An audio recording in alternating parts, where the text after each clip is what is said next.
Hello everyone, good evening. Owó tí igi tí Ọlọ́run kò léwó, ìmọ́lẹ̀ tí kò ní kú, ọmọ ológo ló ra ìgbà, dọ́kítọ̀ gáàsì, gbogbo ọ̀sẹ̀ aláṣẹ ẹ̀pìrì kòtò, ọba ọmọ, aṣíwájú gbogbo donation, ògo ọmọ. Ògo tó tán náà tó pàṣẹ tiwa ní ọmọ ológo tó tọ̀nà, ọ̀gá tó jọ̀gá náà pàṣẹ tiwa ní ọ̀gá tó jọ̀gá. Adéyínká jọ̀gá ọba ọmọ pàṣẹ tiwa ní. Adéyínká mọ̀tẹ́ nínú ọmọ ọ̀rọ̀ tó jọ̀rọ̀ náà pàṣẹ tiwa ní. Ọmọ ọ̀rọ̀ tó jọ̀rọ̀ náà àti máa wọ̀ tẹ̀ tó gbà sí pàṣẹ tiwa ní. Kọjá rádaràdá pàṣẹ tiwa ní. Ó kọjá rádaràdá ìyá aláṣọ tó gba yìí dọ́kítọ̀ kásì bọ́ stage aláṣẹ ẹ̀fíìmì kòtò ọba ọmọ aṣíwájú gbogbo donation gbogbo ọmọ. Ikú àná ni òun ẹ̀ mú aláàánú ẹ̀ panumọ́ aláàánú ò panumọ́ àwọn ẹlẹ́gàn ti panumọ́ wọ́n rí pélé ògo tuntun ti mọ́ wọ́n rí pélé ògo tuntun títí mọ́. Mo jọ̀wọ́ Ọlọ́run mo jọ̀wọ́ Ọlọ́run mo kò ẹni bá ti rí àkàmù pápá ìṣubú tó ń dẹ̀ sílẹ̀ kò rẹ́rọ̀ àti ìbò ẹni káàkiri kan ìwọ ló mú. Ó sọ pé kò ṣe káàkiri Ọlọ́run ọ̀rọ̀ tó fún mi lọ́rọ̀ sọ ìwọ lọ́ba tó ju gbogbo èèyàn lọ. Mo ṣe káàkiri Ọlọ́run ó ṣe káàkiri ó wá ṣe ọ̀pẹ Ọlọ́run ọ̀rọ̀ tó fún mi lọ́wọ́ ló fún lọ́rọ̀. Ibi tó gbà kọjá àwọn ọmọ bá bẹ̀ sọ́dá. Wọ́n gbà bẹ̀ sọ́dá. Ó jẹ́ tó má ra rẹ̀ dán. Àwọn ọmọdé fẹ́ mi bọ̀. Ẹ̀mí wọ́n bọ́ ló fi dá ẹ̀sìn o. Ibi tó gbà kọjá àwọn kan gbà bẹ̀ sọ́dá. Lọ́dọ̀ ó gbà kọjá ó jẹ́ tó má ra rẹ̀ dán. Àwọn ọmọdé fẹ́ mi bọ̀. Ọlọ́run bẹ́lẹ̀ jìnnà. Irú ìrírí tí ó rí làwọn kan rí. Irú ìrírí tó rí o. Àánú ńlá. Irú ìrírí tí ó rí làwọn kan rí. Dáadáa kà sí mọ́ àánú. Ìgbọ́n àánú tí ó rí làwọn kan rí. Bàbá mo retí rẹ̀ pé máa bọ̀. Àyèwú bẹ̀rẹ̀ lọ́dọ̀ máa bọ̀ sẹ́yìn. Ọlẹ́wà ọ̀dọ́ ìyọ̀ lẹ́sìn yóò máa bọ̀. Ìjọba dé. Ìbànújẹ́ ó sì ọ̀rọ̀. Ìjọba dé. Kò sáyé fúnra dáadáa. Ìjọba dé. Ilé ayọ̀ tó bọ́ àmàdé. Ọlẹ́wà àgbẹ̀ kò fẹ́ lọ́dọ̀ mi.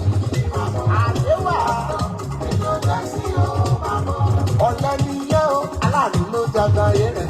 Ọ̀lẹ ni yẹ́ o, aláàánú ló jaga ayé rẹ̀. Bàbá tẹ òòrùn yẹ aláàánú ló sọ ẹ́ láṣẹ. Ọ̀lẹ ni yẹ́ o, aláàánú ló jaga ayé rẹ̀.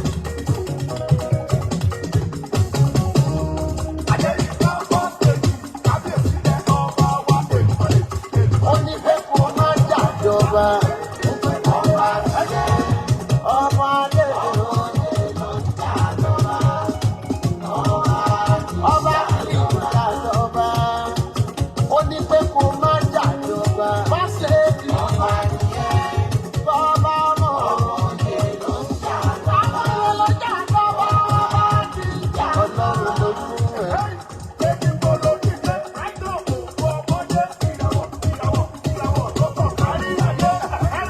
Sọ pé ó pẹ́, èèyàn ni wọ́n Ọlọ́run ló ń rò pẹ́. Olórí àjẹpẹ́ ló ń mú ẹ̀kọ́. Wọ́n ti lè ní sọ pé ó pẹ́. Ohun tó bá wẹ̀yàn ní sọ Ọlọ́run ló ń rò pẹ́. Ọlọ́run ló ń rò pẹ́. Olórí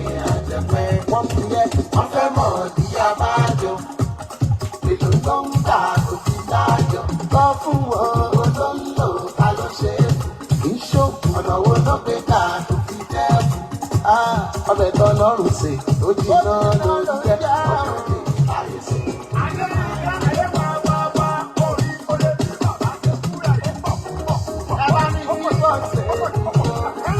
Ẹbí bọ́ọ̀sì ìbíyàn bọ́ọ̀sì ìbíyàn dọ́dọ́ kàṣí adéyínká o.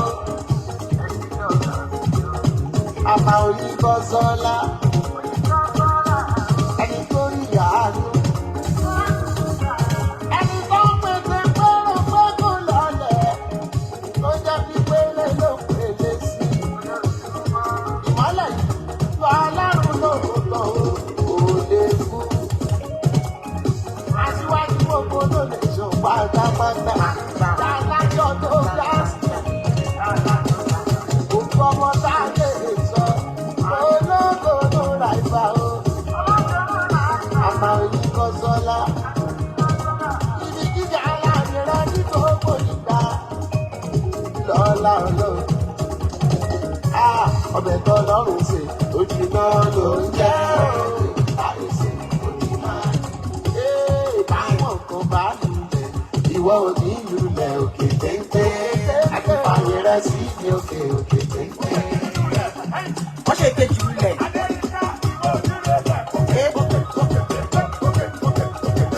Báwọn kan bá lulẹ̀, ìwọ ò ní lulẹ̀ òkè téńté. Fàyè rẹ sí ní òkè òkè téńté. Báyé bá ń jáyé níbi gíga láyé gíga wà ní. Báyé bá ń jáyé níbi gíga láyé èèyàn bá ń èèyàn níbi gíga láyé lẹ́sẹ̀. Báyé bá ń jáyé níbi gíga láyé lẹ́sẹ̀. Lọ́nà tí adé yíká ọba mọ̀ wá. Báyé bá ń jáyé lọ́sẹ̀ gíga láyé lẹ́sẹ̀. Báyé bá ń jáyé níbi gíga láyé lẹ́sẹ̀. Báyé bá ń jáyé níbi gíga láyé lẹ́sẹ̀. Tán kásì fọ́sítẹ̀ aláṣẹ ẹ̀pìnì kojú. Aṣíwájú gbogbo lórí ṣòwò. Mr. Berale. Wow, I love that song, eh? So lovely. All those words are just deliciously basky. Hello, good evening. How are you all doing? Ṣàlàáfíà la wà. A kú Jímọ̀ olóyin, Juma olóyin, ẹlòmíà ní Jímọ̀ olóyin, ẹlòmíà ní Barika Juma, ẹlòmíà ní Juma Mufida, Juma Mubarak, gbogbo àṣà ń kíra wa ni pé a kú oore ọ̀fẹ́ Jímọ̀ titun títè ní. A gbàdúrà pé many more Jumat náà la máa ṣe láyé. Àmín. Then ṣe gbogbo wa la wà dáadáa. Ẹ má bínú.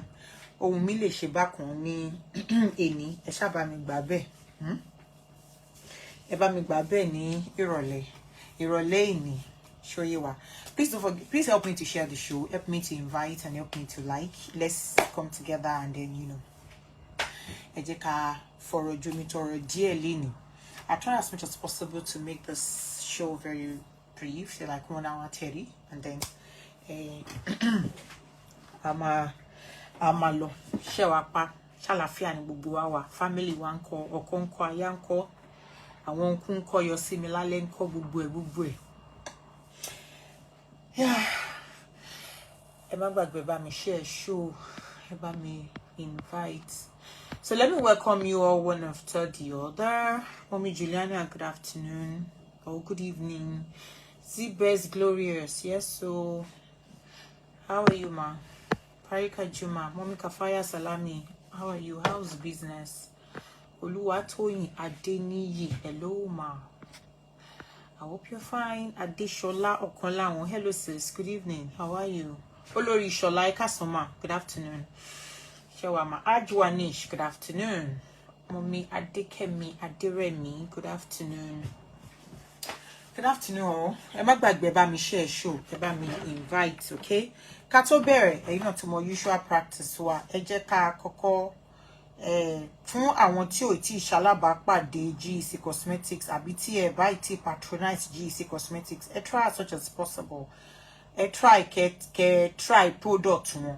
It's a very good product. They might fall in love pẹ̀lú. A trial will convince you. Bọ̀dá mi, ìyàwó yín máa ń fà ìlẹ́nu ọjọ́ mẹ́ta yìí. Báwo lẹ ṣe ṣe?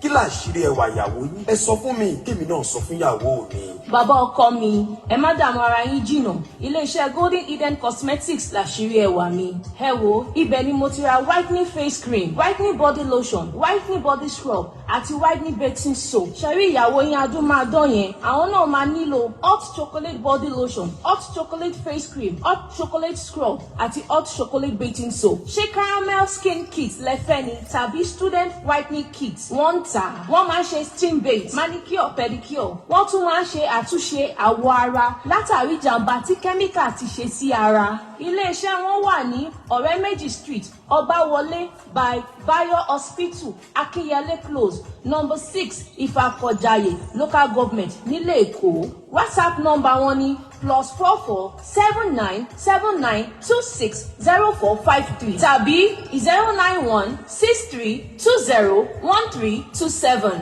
Ẹ wò wọ́n lórí Instagram handle wọn @GEC_cosmetics. Wọ́n tún wà lórí Facebook GEC Cosmetics. GEC Cosmetics ọ̀gá ni bàbá. Okay, so bí mo ṣe sọ lẹ́ẹ̀kan, GEC Cosmetics ló lè ṣe. Tẹ́ ẹ bá ti ra product wa, bó jẹ́ facial oil nìkan, bó jẹ́ scrub, bó jẹ́ hand cream, ẹ try ẹ máa rí pé it's a very good product. Tẹ́yìn náà máa love láti ní. Honestly, kò dẹ̀ wọ́n jù. It is very, very affordable. All you need to do is just contact GEC Cosmetics. Wọ́n wà lórí TikTok, wọ́n wà lórí Instagram, wọ́n wà lórí Facebook. Ẹ kàn sí wọn or kẹ́ lọ visit wọn ní store. So you get to see a lot different products wọn àti gbogbo àwọn bath and all that. Pedicure, manicure, she understand. But I can tell you, a trial will keep you glued. Àwọn kì í lo chemical tó máa ń hàyàn lára àbí tó máa ń peel skin and she doesn't use all that. Correct kini làwọn máa ń lò. Natural stuff, stems, herbs, leaves and all that. So contact them, okay? And again, Teba Fair Lovely Jewelries, you contact Solid Chemi Jewelries, okay? She's got you covered. She's got nice, lovely, unique costumes, Italian gold, what have you. Just contact Solid Chemi. Then who again? TK Rice Flour, Oladimi Jakim, branded t-shirts, branded anything branded, like I said, we have a lot of entrepreneurs under the Kosadeinka Empowerment in Odo Nation. All you need to do is to let's support them, let's patronize them, okay? And a lot of them are actually in Nigeria, so it makes it so easier for us to patronize, okay? So emagbagbe be any partition if you print to rely on ni abefe print a show cap e can see Oladimeji Abdulakim, all right? Who again? Allow me show it on for your woman hair. Tested and trusted me, you will love it. And so on. Mama drop one. We are in Odo Nation and then maybe you sell stores and then you like us to do a shout out for you. Please let me know, okay? It's free of charge anyway. I think we're our Gani. You understand? So thank you so much. I appreciate you. Okay. Bí mo ṣe sọ lórí koti alafesoro le lórí.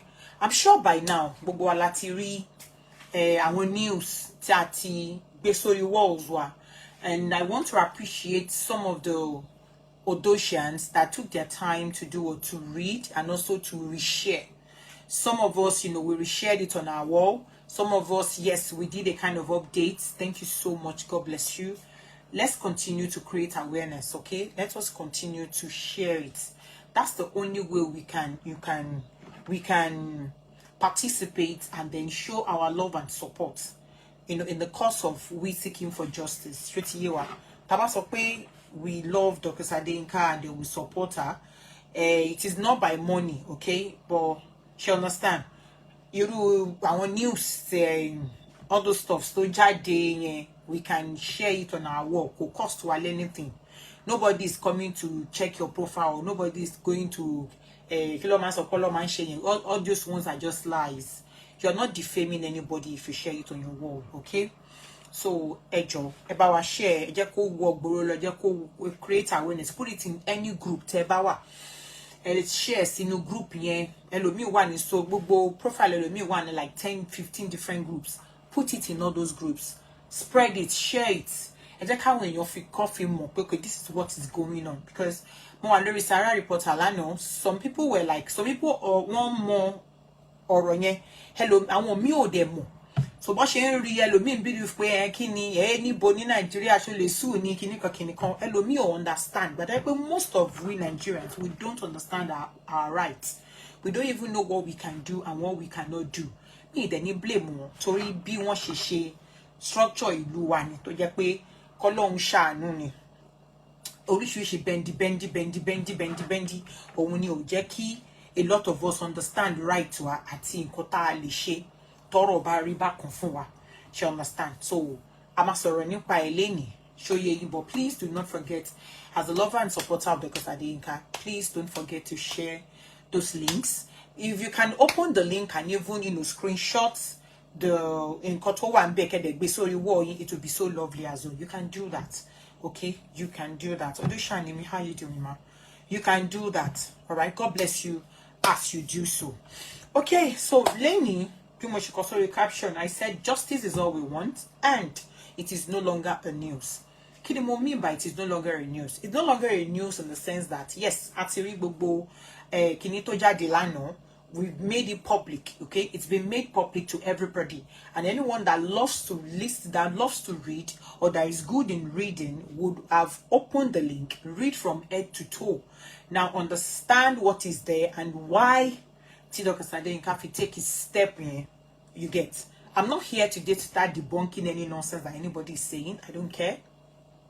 So I'm just here to tailor it down for us, okay, and also to educative stuff in case it might not be you, might be your family members. Never find that in this kind of situation. This is what you can do, and this is what you cannot do. This is how you can go about it. So yeah, you got so and justice is all we want. I think sorry, justice is for like a week or 2 weeks now.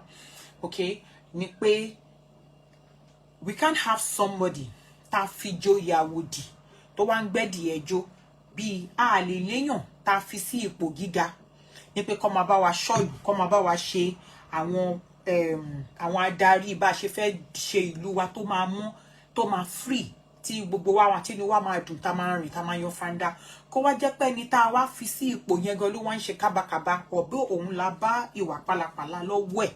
Irú àwọn èèyàn bẹ́ẹ̀ yẹn tí ẹ bá ti wá ìwà pálapàla lọ́wọ́ wọn, àbí wọ́n ti ń hùwà pálapàla sí sàkání yín, àbọ́n ti ṣe ohun màgòmágó kan tán ti fi mú yín mọ́lẹ̀ bákan, ẹ ní ẹ̀tọ́ láti ṣe kíni, ẹ ní ẹ̀tọ́ láti gbé e dìde, ẹ ní ẹ̀tọ́ láti lọ sí ilé ẹjọ́, èyí tá mọ̀ sí court of law, láti lọ seek redress, that is to say láti gbé ẹjọ́ lọ bẹ̀ láti wò pé ẹjọ́ gba ayé ẹ gbà mí o, nǹkan báyìí lẹni tá fi sí ipò àgbà ló ṣe fún mi o. Ẹ má dẹ̀ jẹ́ ká máa believe inú ní kíni, kò sẹ́ni tó àìmọye àwọn èèyàn ló ń gba justice. Ẹ má jẹ́ ká tàn yín. Ohun táwọn èèyàn máa ń sọ because wọ́n ti believe pé ní Nàìjíríà kò ẹni ni who knows who ni, kò sẹ́ni tó lè ṣe, àmọ́ tó o bá dìde tọ́lọ́run dẹ̀ tì ẹ́ lẹ́yìn, tó rẹ̀ ráwọn èèyàn náà dìde tì ẹ́, ẹ gbàgbé, wàá gba justice ẹ, wàá gba justice ẹ. And another thing ni pé ibikíbi tá a bá ti wà, àbí nǹkan kí nǹkan tá a bá ń ṣe, àbẹ́nikẹ́ni tá a bá dá dòwò pọ̀, tá a bá rí pé nìyẹn ń ṣe ìhùwàsí àti mú freedom wa, láti restrict movement, láti restrict freedom wa, láti máa ṣọ́ wa lápá, ṣọ́ wa lẹ́sẹ̀, tó fi jẹ́ pé bí ìgbà tán fẹ́ keep ẹnu ẹ̀ mọ̀ pé kẹ́rọ fẹ́ keep ẹnu èèyàn pé yóò gbọ́dọ̀ sọ̀rọ̀ téèyàn bá ti ń rí, because ọmọ fẹ́ múlẹ̀ ayé súyàn ni. The worst you can take from any human being is to take his or her freedom. Tó o bá ti gba freedom lọ́wọ́ èèyàn, automatically o ti fún ẹni yẹn ní 50%, wọ́n lò ti pa ẹni yẹn sára 50%, because kí la dé tí n bá ní freedom láti sọ̀rọ̀, mi ní freedom láti wòta, mi ní freedom láti báyàn ṣe, bí ìgbà tán wá keep èèyàn sójú kan ni, kò sí bí èèyàn ṣe fẹ́ grow. Irú ẹni bẹ́ẹ̀ a máa live life ẹ̀ in fear ni, ó ti yẹ yín, a máa live life ẹ̀ lójoojúmọ́ pẹ̀lú ìbẹ̀rù pé mo máa dáràn. Bó o ṣe lè gba rẹ̀ lẹ̀ tó bá rí rẹ̀ nínú situation bẹ́ẹ̀ yẹn, especially tó bá jẹ́ pé ibi ẹni tó ń háwù, tó ń dún họ́wù mọ́ ẹ, ó jẹ́ ẹni tó jẹ́ pé fine, o lè lọ sí kóòtù ilé ẹjọ́ láti pè lẹ́jọ́, ó láǹfààní láti lọ bẹ̀, kò sẹ́ni tó máa dì ẹ́ mú pé kó o má lọ. Àti ìjà fún ẹ̀tọ́ ẹ, àti ìjà fún freedom ẹ, òun ló ṣe kókó. Ayé àtijọ́ wọn tí mistake táwọn bàbá àti ìyá wa máa ń ṣe ni pé wọ́n máa ń compromise gan. wọ́n máa ń ṣe nǹkan tó jẹ́ pé wọ́n á ní àmá sọ̀rọ̀ o tó bá ti sọ̀rọ̀ wá rí pé gbogbo ẹ máa lọ o àìmọye má sọ̀rọ̀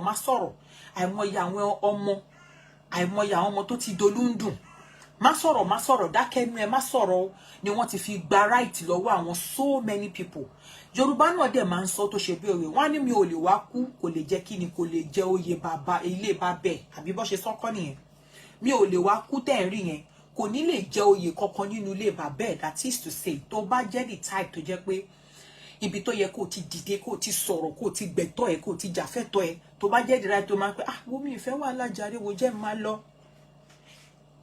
o ò ní rí nǹkan àǹfààní àti nǹkan gidi tó o máa mú nínú ilé yẹn kódà tó o bá lè jàfẹ́tọ́ ẹ àwọn nǹkan gidi tó yẹ kó tẹ fámìlì yín lọ́wọ́ ó máa rí yín bété irú àwọn tó máa ń ṣe bí oyè àwọn tó máa ń jẹ balógun tó máa ń jẹ ọba ṣẹ̀wọ̀n kan máa sọ pé ìdílé mẹ́ta ni ìdílé márùn-ún ni ìgbà míì tó bá sọ pé kè ìdílé méjì ló fit láti joyè táwọn ọmọoyè kínní ọmọoyè kejì síta ṣẹ̀wọ̀n pé wọ́n á fẹ́ máa sọ pé èmi ni ìkan nínú wọn tó bá sọ pé wo mi ò lè wá kú ó ti di dandan kóyè yẹn má dé ọ̀dọ̀ fámìlì wọn bó tilẹ̀ jẹ́ pé ọ̀dọ̀ fámìlì wọn yẹn gangan ló yẹ kí oyè yẹn bọ́ sí but torí pé nǹkan tó nídìí láti dìde láti sọ̀rọ̀ pé àwa ló kàn o ìdílé Gbọ́ba níyì ló kàn o èmi Adélékè dẹ̀ ni mo máa jẹ́ o ṣe to understand bóyá kó lọ kí àwọn lọ́balọ́ba kó lọ kí àwọn afọba aṣojú àbálẹ̀bá aṣojú ọba afọbajẹ kó lọ kí wọn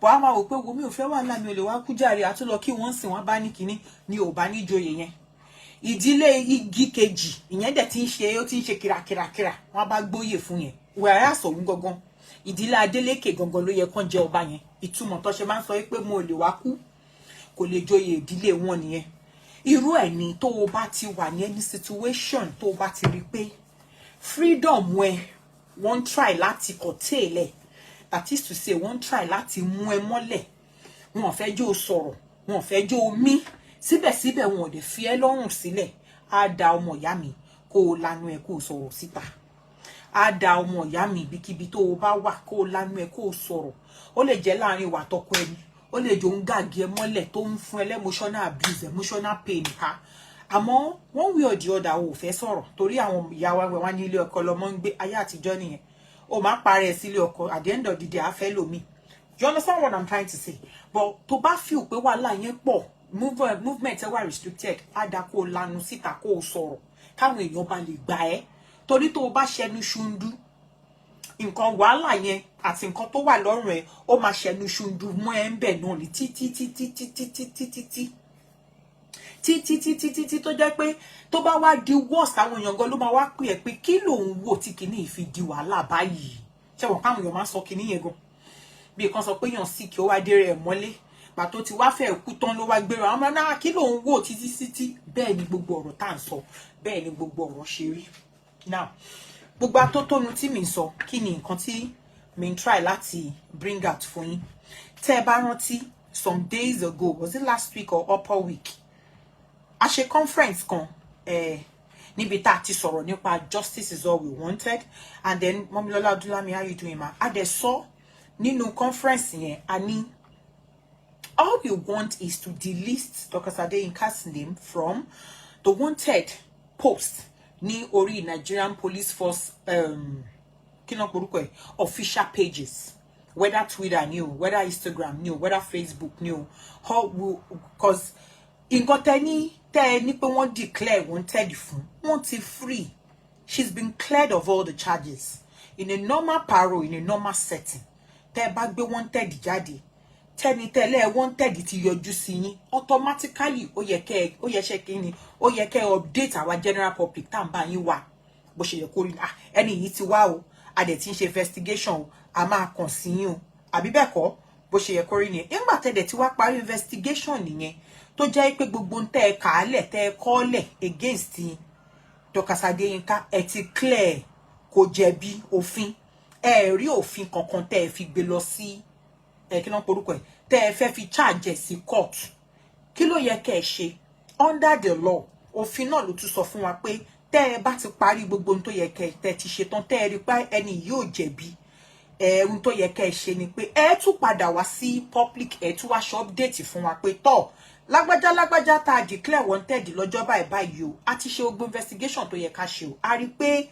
wọn ò jẹ̀bi gbogbo àwọn ẹ̀sùn tá fi kàn wọ́n o ẹ dẹ̀ tún máa tún go ahead láti ṣe kíni ẹ dẹ̀ tún apologize síwájú n tó fi sọ nìyẹn àmọ́ gbogbo ń tà kálẹ̀ yìí kò sí kankan nínú ẹ̀ tí wọ́n ṣe ìdí nìyẹn tá fi gbé dìde 1 year after pé ẹ ti ẹ̀gbọ́n náà tá a bá dákẹ́ kò ń ṣe pé àmọ́ tá a lè ṣe a kàn wò pé okay ẹ jẹ́ ká ṣọmọlúàbí ẹ jẹ́ ká fún wọn ní benefit of doubt pé all right nígbà tán dẹ̀ ti rí pé a jẹ̀bi gbogbo ẹ̀sùn tí wọ́n kọ lẹ̀ yìí ẹ jẹ́ ká fún wọn benefit pé wọ́n máa ṣe kíni wọ́n máa ṣe bí ọmọlúàbí lọ́dọ̀ títí wọn náà wọ́n á ṣe ohun tó yẹ kán ṣe oṣù kìíní oṣù kejì oṣù kẹta oṣù kẹrin oṣù karùn títí di ọdún kan àwa rí pé kàkà kí wọ́n ṣe kíni kí wọ́n dúró lórí lẹ́gẹ́jẹ́ bukẹ́ kí wọ́n ṣe tó yẹ kán ṣe iṣẹ́ náà tún ń bù sáàmù sí okay kò sí wàhálà kò lè ńjọ́ kìíní àná tẹ́ ẹ ní ká má sọ̀rọ̀ pé ká dákẹ́ a ti ṣe ìta ní ṣe adákẹ́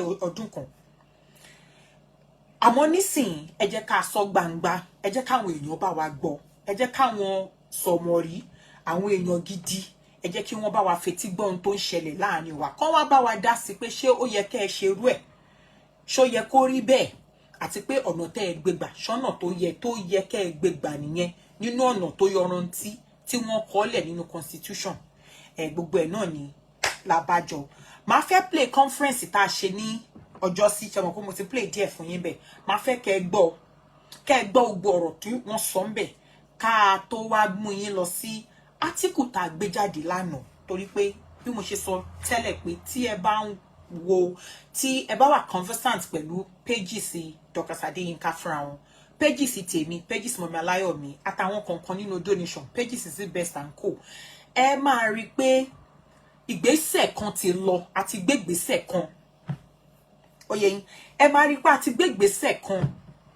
tá a dẹ̀ gbé síta fún yín ìgbésẹ̀ yín ò ṣe ní private public ni àti gbé síta fún yín pé kẹ́ẹ̀ka ìgbésẹ̀ náà ni pé ní lọ́wọ́lọ́wọ́ báyìí ẹni tí ó ṣokùnfà ká gbé illegal wanted jáde ẹni tó ṣokùnfà ká máa lo abuse of power ẹni tó ṣokùnfà ká máa gbé kéèsì láti ibìkan lọ sí ibìkan káàkiri tó bíi pé ó ń ṣiṣẹ́ fún bíi pé ìyẹn ló ń pè ní àlẹ́ẹ̀jì bíi pé ó ń ṣiṣẹ́ fún àwọn left sider àwọn adókòṣẹ́yún connection ẹ ti mọ àwọn yẹn àwọn àbíkẹ́ ọlọ́wọ́ ṣíbí àwọn tó lọ kọ̀kọ́kúkọ onítọ̀hún náà tá mọ̀ sí ACP Olúmúyìwá Adéjọbí àwọn ní FPPRO Nigerian Police Force ní Nàìjíríà a ti gbé wọn lọ ilé ẹjọ́ o nítorí pé kí àwọn adájọ́ kó bá wa béèrè pé kí ni ACP Olúmúyìwá rí nínú ọbẹ̀ tó fi wá rọ ọwọ́ àti pé kí ni ìdí àti ìtumọ̀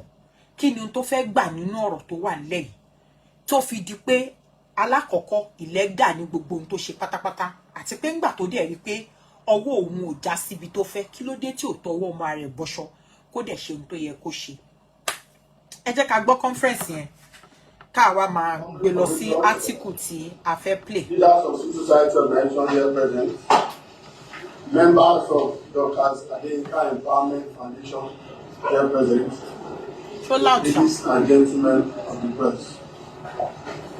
So loud. Center for Human and Socio-Economic Rights is a public-oriented non-governmental organization registered as a corporate body to defend, sustain, and promote culture and fundamental human and socio-economic rights of every citizen and resident in any part of Nigeria, as guaranteed by the Nigerian Constitution 1999. CHSR collaborates with other organizations committed to an ideal Nigerian society founded on participatory democracy, equity, fairness, and rule of law.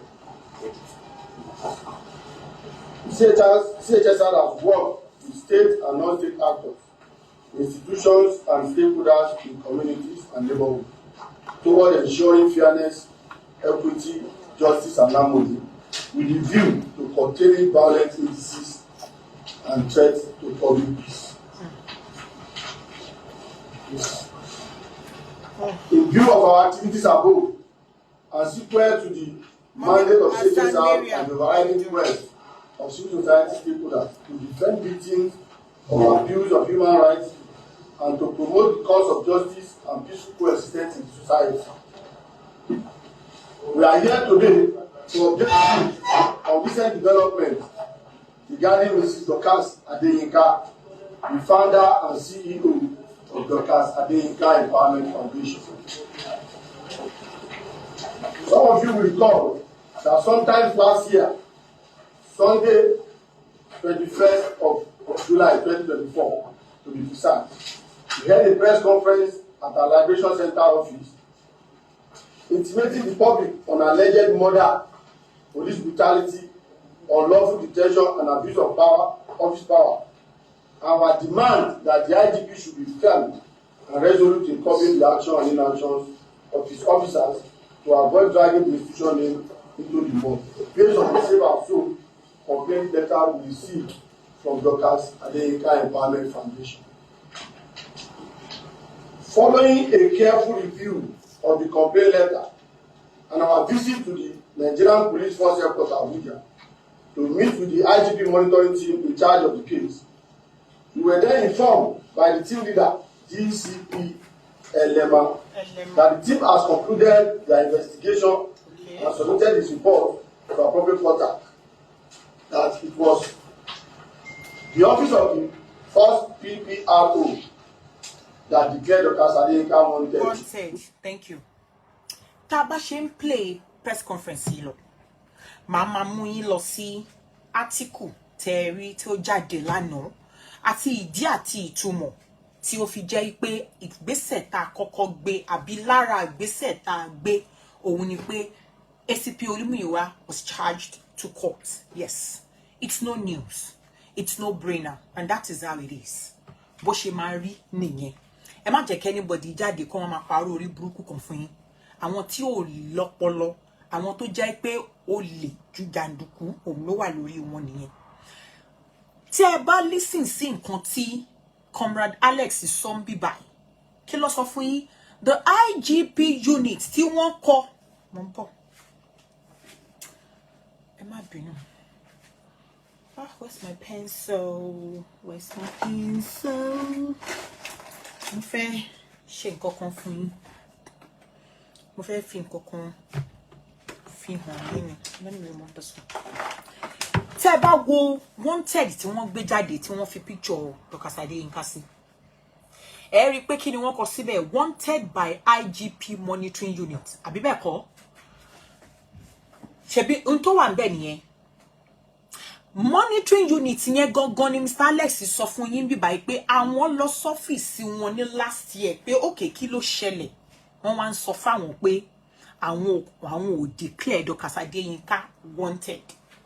Alákọ̀ọ́kọ́ ìdí ìtumọ̀ tí ó fi di pé a ní ẹjọ́ pẹ̀lú ACP Olumuyiwa òun ni pé ACP Olumuyiwa ni ó jẹ́ overall head PPRO department tí Mr. Alex dárúkọ ń bí báyìí ni pé wọ́n gbé Dorcas Adeyinka tán gbé lẹ́gà jáde fún Dorcas Adeyinka bí wanted jáde fún Dorcas Adeyinka.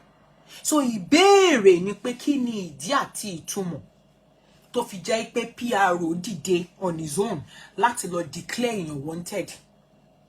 Normally, in the police setting, before you can be declared wanted, the report will come from the investigative panel, that is the investigative office, or the investigative committee, or whatever. IGP monitoring unit ló investigate the case yìí. Case Dorcas Adeyinka àti àwọn tí wọ́n ní issue àbí bẹ́ẹ̀ kọ́. Àwọn gangan ló yẹ kán state tó bá jẹ́ pé wọ́n fẹ́ declare Dorcas Adeyinka wanted. Ṣó yẹ yìí kọ́ tá sọ. Àwọn gangan ló yẹ kán sọ sínú report wọn. Gẹ́gẹ́ bí Mr. Alex ṣe sọ bí pé wọ́n láwọn ti parí report àwọn ò dé declare Dorcas wanted. Ta ló wá declare Dorcas wanted is illegal because normally bá ṣe rí kà IGP unit tán bá ṣe report wọn tán àwọn ló máa wá kọ recommendation ló máa kọ summary ló máa kọ kí ló ń porúkọ ẹ̀ ló máa kọ nǹkan táwọn bá bọ̀ ńbẹ̀ wọ́n wá kọ recommended that ìyẹn ló máa wá gbé lọ sí legal department, I guess. Legal department gangan ló máa wá ṣe gbogbo paper tó bá yẹ pé wọ́n fẹ́ gbéyàn lọ sí, tó bá yẹ pé wọ́n fẹ́ charge èèyàn lọ sí court. Legal yẹn report táwọn investigative kìíní bá ṣe tán ló máa gbé lọ sọ́dọ̀ wọn. Àwọn yẹn ló máa pack gbogbo ẹ̀ papọ̀, papers and everything ló máa kó gbogbo ẹ̀ pọ̀. Tó bá yẹ pé ẹni yẹn lọ court, wọ́n bá gbé lọ bush, ó di court. Pé okay o, nǹkan báyìí la rí o, nǹkan báyìí la ṣe charge sí court o. Wọ́n bá dẹ̀ ti gbé dé court, wọ́n ti yọwọ́, wọ́n ti yẹsẹ̀ kúrò ńbẹ̀. Ó kó ẹni àti lawyer àti ẹni tó bá ní issue pẹ̀lú, wọ́n á jọ máa bára wọn fà ní court. Ó yé yín. So àwọn yẹn ló yẹ kí wọ́n kọ pé yes, kan declare Lágbájá wanted. But unfortunately kò sí anything láti ọ̀dọ̀ wọn sí ọ̀dọ̀ lọ́n porúkọ ACP Olúmúyìwá. Ìyẹn lẹ ṣe rí pé ẹ̀sùn alákọ̀ọ́kọ́ òun ni pé kí ni ìdí àti ìtumọ̀ tẹ́ fi declare èèyàn wanted, which is against the constitution. It is against the law. You don't even have the right to say go immediately wake up one morning kó dẹ̀ lọ gbéyàn kó dẹ̀ sọ pé lá ó fẹ́ charge sí, ó fẹ́ declare wanted. Nǹkan kan gbọ́dọ̀ wá láti unit. Ta ló fún ẹni, ta ló kọ síbẹ̀ pé ẹni yìí ò wọ́n recommend pé kán declare wanted. Ìdí nìyẹn tó fi di pé ẹ rí article tẹ́ ẹ rí It's not part of their report. You permit me to shed light because some of you are not with us when we started this one. We received a complaint from the foundation that their boss is being intimidated and victimized by police officers just because they have a dispute with other bloggers. Exactly. So she was declared wanted for a case of murder because there's a lady that the foundation assisted. The family is there. They empower her. Along the line, maybe the lady passed away. Then the opponents now target that the lady was killed by the cast. The police have to declare her wanted. So when we visit the police headquarters, we met with the IGP Montgomery, and they explained to us that truly, when the matter was brought to them, they invited all the parties. That it was truly a dispute between, do I call them business opponents or partner, what have you? That they always even try to resolve the matter for them. So, but the parties did not agree. So they have concluded their investigation. They wrote their report that they're going to charge anyone that you see off scene, please send the link to my inbox. So that they don't know why the office of PPR declare her wanted. And they now promise us that we should tell her to show face. Ṣé ẹ get ibẹ̀ yẹn, Mr. Alex ti ṣàlàyé ibẹ̀ yẹn tán fún yín ni pé they've been to the office. Wọ́n dẹ̀ sọ fáwọn pé àwọn ò mọ ìdí àti ìtumọ̀ tí PPRO fi declare Dorcas Adéyínká wanted. Now, tẹ́ bá wá lọ sínú article tá gbé jáde lánàá, kò tẹ́ ń ṣe article, news tá gbé jáde lánàá. It's a public awareness, public information. So it's like a news trying to update you all. But yes, this is the step tí a ti gbé. Tẹ́ bá wò ní àná, kí la kọ síbẹ̀? A kọ síbẹ̀ pé, oh, where is it? I think I have to use the other. It might be no. I have to use my other one. A kọ síbẹ̀ fún yín pé, no problem. No problem. No problem. Ẹ má bínú, mo fẹ́ ka article yẹn jáde fún wa ni. Nínú news tó jáde lánàá, if you tẹ́ bá wo ẹ ṣì lè rí lórí adapo mo tún máa tún share, no every day ni mama share so that ẹ máa rí ẹ máa understand. We brought out news yesterday that what a United Kingdom-based philanthropist chief, Mrs. Dorcas Adéyínká, has sued the Nigerian police over alleged abuse of her fundamental human rights, which, of course, that's it. The application is contained in an originating summons dated May 26, 2025. Filed, okay, blah, blah, blah, blah, blah, blah, blah, blah, and the local okay, mbenye. ACP Muyiwa Adejobi, first P Public Relations Officer, is the first respondent in the matter. Tope St. Williams Blackmore is the second respondent. CP National Police Officer, gbogbo àwọn tí wọ́n kójọ sí tó wà nínú kíní yẹn òun ni wọ́n kójọ síbẹ̀ yẹn. Kí ni ẹ̀ṣẹ̀ tí a sọ yìí pé ACP Olumuyiwa ṣe fún wa. Number one, òun ni pé ACP Olumuyiwa declare wa wanted illegally with no reason, no basis for doing so. Ṣó ti yé wa? So, ara àwọn nǹkan tá gbé papọ̀ nìyẹn. Ṣé you understand? Without due process and without any valid court order for police invitation. Okay, Mombo? Yeah. Ẹ jẹ́ kí n gbé láti ibàyí. Owner Adeyinka, owner of the Adeyinka Empowerment Foundation, okay, is also seeking a declaration that the circulation of a wanted person notice dated the 12th day of May 2024 concerning the applicants by the first respondent, that is ACP Olumuyiwa, okay, without due process and without any valid court order or police invitation amounts to a violation of Dr. Adeyinka's fundamental rights to dignity of human person. Òun la kà jáde fún yín. A dẹ̀ ti back up pẹ̀lú ọ̀rọ̀ tí Mr. Alex sọ àti gbogbo tá tin sọ fún yín pé ACP Olumuyiwa has no basis láti declare Dr. Adeyinka wanted. He did that, and that is illegal activity, abuse of power. Tan sọ kéèyàn believe pé òun lágbára láti ṣe tóun kó dẹ̀ lọ ṣe. Ó wá kúta ló fẹ́ bí mi ṣùgbọ́n ẹni yẹn ti gbàgbé pé ó máa kúrò lọ́fíìsì yẹn lọ́jọ́ kan kò ń ṣe bẹ́ẹ̀ ló máa kú sí náà ó máa kúrò ńbẹ̀ tó bá wá kúrò ńbẹ̀ ojú wo ló fẹ́ káwọn èèyàn máa fi wẹ̀ níta. You understand? They have taken exactly. Ó yé yín. Ìyẹn ni first thing tá a gbé wọn lọ. Ó mú ní kí n ka bẹ̀ yẹn jáde fún yín. Ẹ jẹ́ ká máa gbọ́ Mr. Alex náà lọ. I can't fear hearing. So maybe thereafter, she went to Abuja about, and she was detained for days before she came out. And that again is another violation of fundamental human rights. And that is another thing. Tí ACP Olumuyiwa ní láti lọ ṣàlàyé tó bá délé ẹjọ́. Kí ni ìdí àti ìtumọ̀? Because on a normal day, tó bá declare your wanted tẹ́ni yẹn yọjú sí ẹ. The person has the right to bail that day. Do you get what I'm trying to say? So, ara yẹn náà wà nù nǹkan tó máa lọ ṣàlàyé. Kóòtù ju ACP Olumuyiwa lọ. ACP Olumuyiwa is just a police officer. He is not a lawyer. Either is he a judge.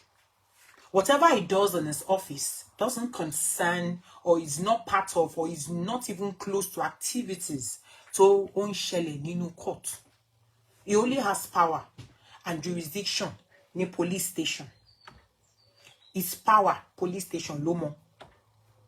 Kò dé court, kò lè sọ yí pé kó má file case, kò lè sọ yí pé kí ó má listen sí case. So of course, tá bá rí bí tó háyà ju ọ̀dọ̀ ẹ̀ lọ, ẹ já wọ́ra wa débẹ̀ kó lọ san tó wúrí tó fi wúrú wa gbogbo nǹkan tó ṣe fún wa pátápátá. Ìyẹn là wá fẹ́ mọ̀. Do you understand? Because ẹni tó bá ti ń ṣe bí pé agbára wà lọ́wọ́ òun, ẹ jẹ́ àwọ lọ síbi tágbára. Chief Mrs. Dorcas Adeyinka, a Nigerian-born British citizen, the Chief Executive Officer of Dorcas Adeyinka Empowerment Foundation, a foundation of hope for thousands of Nigerians, was later detained for 21 days at Abuja after her appearance. It took the effort of the detaining legal team to seek her release by filing for the enforcement of her fundamental human rights. That again we say is what? Abuja High Court, pending the outcome of the deceased autopsy. Is wrong. Do you understand? It is a very wrong thing. And a very thanks to the legal counsel that time, they were able to argue back and forth. If not, he will have done so many despicable things. But we thank God, pay so many things to plan could work out, which is also against Dr. Adeyinka's fundamental human rights. So he needs to explain as well. Kí ni ìdí àti ìtumọ̀? Tẹ́ bá gbọ́ tó bá sọ pé Dorcas kó gbogbo wọn lọ sí kóòtù, ó gbé wọn lọ kóòtù tó lọ́wọ́ síbí máa ń tutùkùtù wèrè ńgbà yẹn. It was the fundamental human rights. But okay, let's go to court. Abuja High Court, no law. And then, you know, the court of law ruled in favor of Dorcas. But whatever is Olumuyiwa, whatever the police are doing, it's not constitutional. It's not law. Do you understand what I'm trying to say? òun lẹ ṣe rí pé that time I file against one. Then of course if you know bó ṣe máa ń file tó bó ṣe máa ń file kíní bá mo ṣe lè sọ, if you know how they file fundamental human rights claim, you will know that if you're filing against the police officers, you start with the Inspector General of Police. Bó ṣe mọ̀ káwọn olódo orí social media gbà tán jáde wọ́n ní gbogbo police officer ló gbé lọ sí court tán ẹ mọ̀ bó ṣe máa ń tutù kútù ẹ já continue ká continue tá ń gbọ́ lọ. When she appeared in Abuja, she was detained. Then the legal team approached court to grant her bail, and the court grant her bail. On her bail. So thereafter, the autopsy report came up, and the report exonerated Dorcas Adeyinka that the disease cause of death was tuberculosis. Thank you. The autopsy result came out, and he did what? He cleared Dr. Adeyinka that the disease cause of death was what? Tuberculosis. So if you hear any idiot coming out, láti wá máa twist ọ̀rọ̀ fún yín, toro oríṣiríṣi narration la kàn gbọ́ mo kàn rẹ́rìn. Oríṣiríṣi narrative mo ti fẹ́ rẹ́rìn kú. Kódà àwọn oríṣiríṣi injection ni tẹ́ pé gbogbo wa la mọ̀ pa wọn lọ́wọ́ ṣíbí ló fún Ìyábẹ̀jì. Ṣé ro pé lè twist ẹ̀ mọ́ wa lójú ni. Ẹ máa ṣe ra. Ẹ̀yin lẹ kúkú máa ń sọ bí tá ti máa nà yín lẹ́gba. Tó bá ti dọ̀la máa mọ̀ gbé bẹ̀ yẹn wá treat ẹ̀ fún yín. Ẹ máa gbé ṣe wá àwa máa nà yín lẹ́gba padà. Ẹ̀yin náà lè fẹ́ ṣídìí ara yín àbá yín ṣe síta ńsìn. Ohun lẹ ti gbọ́ yẹn ni pé there is nothing wọ́n ti vindicate Dorcas, so I don't understand ibi tán ti ń gbẹ́nu wèrè tán ti ń pariwo páwọn ní case against Dorcas. Case on what? Justice for Ìyábẹ̀jì. Nígbà tá à ń sọ fún yín pé kò sí nǹkan tó jẹ́ justice for Ìyábẹ̀jì. Tẹ́ bá rántí pé ńgbà tá Bíkẹ́ ṣe show 2 days or 3 days ago, ó sì mention pé ẹ máa sọ̀rọ̀ justice lọ torí pé ojú ti wèrè. Kò lè padà wá sọ fún yín pé justice kankan ò sí anywhere mọ́. Ọ̀rọ̀ lẹ́gbọ́ lẹ́nu Mr. Alex yẹn pé when the autopsy result came out, he vindicated Dr. Adeyinka. Kò sí nǹkan táwọn ọlọ́pàá fẹ́ fi charge Dorcas sí court. Ohun kò lè dédé sọ pé láàárọ̀ sí kan ló yá ní show me you slap me. Do you know what I'm trying to say? Ó máa ní nǹkan tó máa kò sí nǹkan tó fẹ́ kọ pé so the whatever nonsense tí yẹn sọ fún yín pé wọ́n máa try ẹ̀ máa play ọ̀rọ̀ wèrè tó ń sọ wọ́n máa try ẹ̀ ọ̀nà méjì láti máa try irọ́ wèrè ló ń pa jọ ẹ bá wa sọ fábíkẹ́ pé tó bá bí yàrá kó porípo gbá yẹ́ rí ẹni kó bọ́ sí Nàìjíríà kó lọ gbé kéèsì justice for Ìyábẹ̀jì kó charge Dorcas sí court fún ẹ sọ fún pé mo sọ fún bẹ́ẹ̀ pé wọn ò bí dá tó bá bí yàrá ìyá ẹ̀ rí ẹni kó bọ́ síbẹ̀ kó gbé court case wá kó ní Dorcas have sued you to court. Kó gbé case wá kó ní Dorcas have sued you to court lórí ọ̀rọ̀ Ìyábẹ̀jì. Let's go there. Ó máa jẹ̀bi bò ni. Ṣé rí gbogbo ìtukùtù tó ń tú fún yín online yẹn wọ́n ní ìdẹ láti máa ṣe bíi pé okay àwọn ọmọ táwọn ń sọ. Ẹ má gbàgbé kan ti wá parọ́ fún yín lọ́jọ́ wọ́n ti parọ́ fún yín sẹ́yìn last year wọ́n ti gbowó lọ rẹ́kì. Wọn kò lè bọ́ta wá máa sọ fáwọn èèyàn wọ́n ń sìn pé owó tá gbà lọ́wọ́ yín o ṣe ohun tó yẹ kẹ́ fi ṣe wọ́n sì máa àti pé wọ́n sì ń plan láti gbà sí. She has been vindicated, and once autopsy ló ń pariwo sí tẹ́lẹ̀ ló fi ń gbowó thinking pé wọ́n máa rí bọ́n ṣe máa mú ọ̀rọ̀ autopsy yẹn tó máa yí mọ́ra wọn pé kíní kan gbà tọ́lọ́run wá mú wọn pàbó ló já sí pàbó tó já sí yẹn wọn ò lè get over it. She has been cleared of the alleged murder buying of wood of Ìyábẹ̀jì. So what next? What next? Yes, vindicated Dorcas, which corroborates her earlier position that she knew nothing about the deceased death, but only rendered assistance to the family by taking them off the street in a saner environment. Dorcas Adeyinka's name ought to have been delisted from wanted list since the day she gets to the police custody. Exactly. Although it's supposed to be exactly. Torí ẹ̀ mo ṣe ń play ọ̀rọ̀ Mr. Alex padà fún yín so that you will understand better nǹkan tá à ń sọ. The moment tí Dorcas Adeyinka ti dé Abuja ló yẹ kán ti yọ wanted yẹn kúrò. Ìgbà tán ti wá ṣe gbogbo nǹkan ṣe cyberbully ó ti gbé evidence sílẹ̀ you abuse me you abuse each other cyberbully tó bá ti bú mi tí mo ti bú ẹ kò sẹ́jọ́. Tá a bá gbéra wa dé kóòtù á béèrè ni did you abuse her? Yes. hello, Ade, did you abuse Mesoro? Yes. Mesoro, did you abuse? Do you understand? 50-50, no cheating. The worst of my software méjì ni pé oníkálukú ṣe kíni kẹ́ stop kẹ́ má ta síra yín or kẹ́ lọ block ara yín. Tó bá ti ń di ọ̀rọ̀ pé wọ́n stock wọ́n ṣe gbá wọn ṣàwo, once we're able to prove, the same thing goes. Ẹni tó bá stock ara wọn tó bá rí evidence dára, wọ́n pass judgment. In the case of this alleged murder, whatever rubbish, because everybody boss this or there is this stuff, this interview that I think she did with Object Media. She said pé bóyá Ṣẹ́gun ló kọ ni pé boss lady fẹ́ràn wọn sọ pé àwọn làwọn inject kí ló ń porúkọ ẹ̀, àwọn làwọn inject Folúṣọ́, kò dẹ̀ sí nǹkan anybody lè ṣe sí. Tẹ́ bá rántí. Ẹ dẹ̀ ti lọ ṣe autopsy dẹ̀ ti clear boss lady pé oh, she doesn't know anything about it. Ask yourself, kí ló tún kù? Kí lẹ tún fẹ́ fi charge ẹ̀ sí court?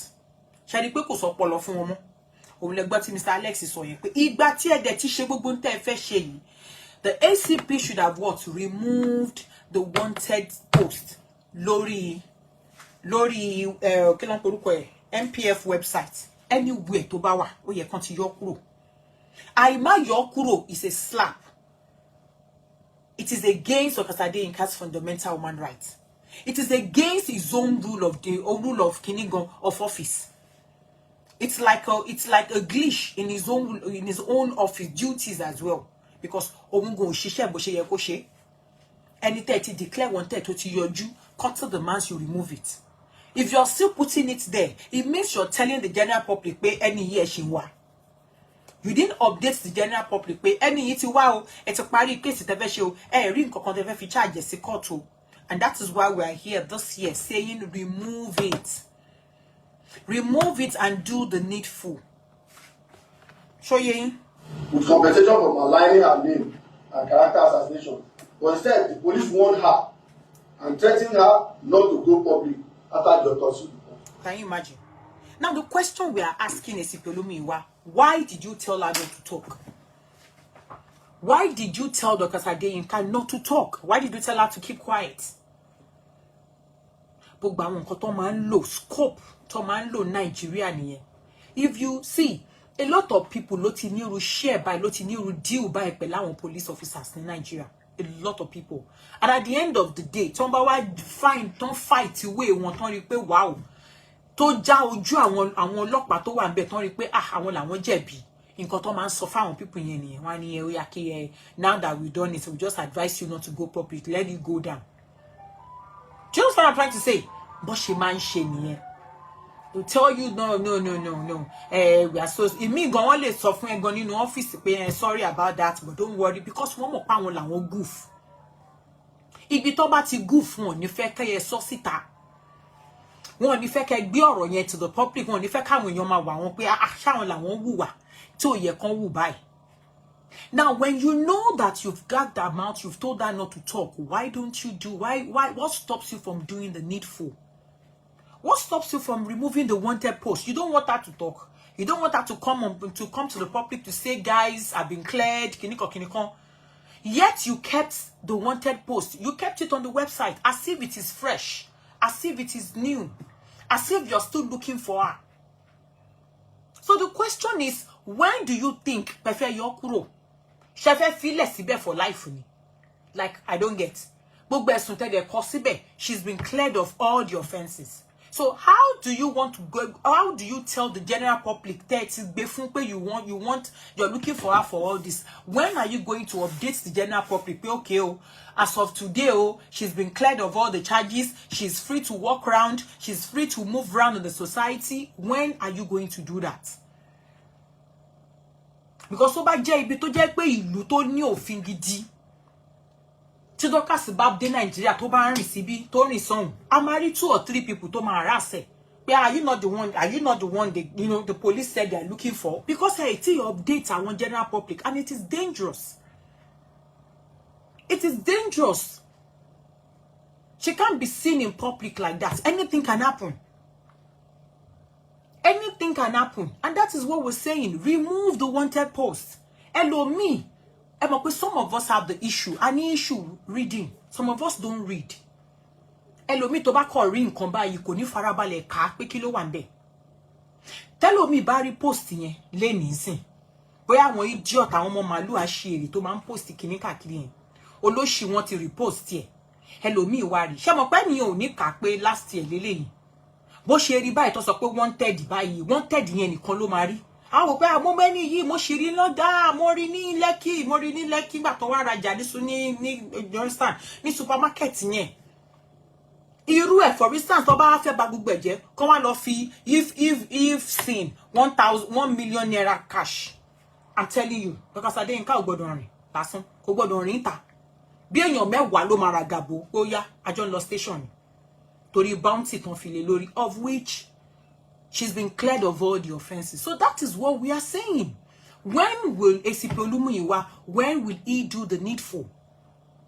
She's been with you guys. You guys have done all the investigation you want to do. You've done everything. She's been cleared of all the charges. Kotso demands ACP Olumuyiwa removes the wanted list, the wanted post, updates the general public, and even offer an apology because it's a stain. You don't do that to people without having concrete evidence. You did that to stain our reputation, and you didn't deem me fit to even put up, updates to the general public that, oh, so person has been to the police force command and she's been cleared. And also put up, oh, since apologies, it doesn't cost you anything. It doesn't cost you anything, Mommy Roslyn. But because of his own personal interest, which we are eager to find out, he decided not to do the needful. And these are what is stated in the law. He decided not to go through the law route of doing things the way it ought to be done. Instead, he want this abuse, illegal activity. And that is why you saw the news yesterday. That yes, he has been sued to court.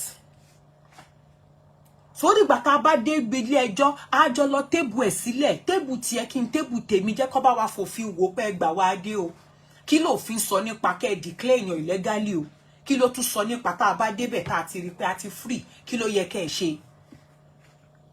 Do you understand? I'm only saying this so that some of us about bara wa no situation be abi tá bá rí ẹbí àbára ẹ jẹ́ ká kọ́kọ́ ká lè mọ̀ bá ṣe máa jà fún right wa. Ṣara àwọn tó máa ń pè ó dákẹ́ ẹnu ẹ ó lè ṣe máa rí pé a lot of people refuse láti grow. Ọ̀rọ̀ refuse ti ẹ kọ́. A lot of people will grow because of mi ò fẹ́ sọ̀rọ̀. Mi ò fẹ́ sọ̀rọ̀, mi ò fẹ́ dìde, mi ò fẹ́ jàjà. Òun ló ń jẹ́ kí a lot of people kan wà lójú kan.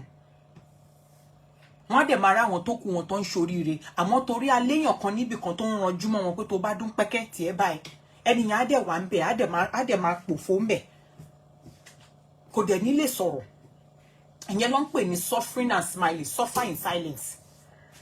Kò sẹ́ni tó fi ń ṣe ara ẹ ló fi ń ṣe torí tó bá pẹ́ bóyá tó bá máa fi létà já wàá rí pọ́n ti waste time ẹ̀ wọ́n kàn halẹ̀ mú ẹ for nothing. Like they said, the road to freedom is not what? It doesn't come cheap. You fight for it. You don't bargain for your freedom. You fight for your freedom. Because if you want to bargain for it, they will keep coming, they will keep coming, they will keep coming, they will keep coming. But when you fight for it and everybody lórí pé any ija freedom, you will see 2 or 3 people to my join and let's come, okay? I will join your struggle. We will fight for this freedom. Ẹgbà tán bá dé rí pé wọ́n gun back down. Wọ́n fi ẹ́ lọ́rùn lẹ̀ wọ́n ní ẹ̀wẹ̀ fọmọ yẹn ẹ jẹ́ kó máa lọ, jẹ́ kó máa kó tiẹ̀ lọ. So that's a lesson. Fún àwọn tá ń gbọ́.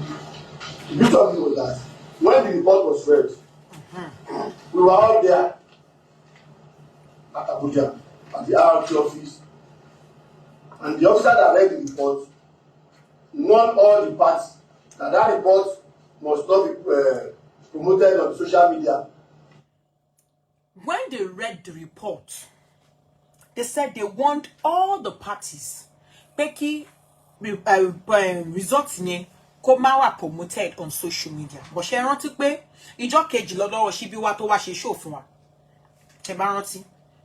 Ìjọ́ kejì yẹn náà àwọn tó ń lò tán fi ń gbégbèkúgbè wọ́n gbé jáde wọ́n bẹ̀rẹ̀ sí ní sọ̀rọ̀ irọ́ ọlọ́pàá sínú autopsy kíní kan last three weeks gan wọ́n sì sọ̀rọ̀ tán dárúkọ tó wà ní autopsy yẹn tán dárúkọ tán sọ ó ṣẹlẹ̀ sínú autopsy. Why Dorcas Adeyinka kept quiet and she was looking at them because they told her to keep quiet. She obeyed the police officers. But Lord was she be and co. Of course, nígbà tó mọ̀ pé ACP Olúmúyìwá ló ń bá wọn ṣiṣẹ́. Àwọn bẹ̀rẹ̀ sí ní ṣàkópoko ó kọ ọlọ́pàá tó máa question àwọn pé kí ló dé táwọn wá sọ̀rọ̀ lórí social media. Ẹ bá lè rí ibi tí wọ́n bá yé jẹ́ dé. Tàbá wá sọ tán wèrè kan wá ṣẹnu pẹ́yẹpẹ́yẹ bí àpẹẹrẹ tomatoes tó ti bàjẹ́. Ìyẹn Àbíkẹ́ á wá jókòó òfò. Àwọn ẹ̀bẹ̀ ló máa parẹ́ ṣọ́ọ̀bù ẹ̀ ò ti wá parẹ́ báyìí. Ẹni bá ti gbójú lóògùn tó gbójú lé ká máa bá tọmọ làkejì jẹ́ ayé tiẹ̀ náà ò ní dà. That nobody should speak about it. They don't want to hear the outcome of this report anywhere. And on the normal ground, after the report, the council supposed to appear before the press to tell the world outside the story and the level of the case and the outcome. But because she's somebody that obeys the law and respects security agencies, she heeded to their advice. Some of us were not even happy about it. And because after a long battle, the social media was washed by the wanted list. Exactly. That became everyday routine by our opponents. Use it.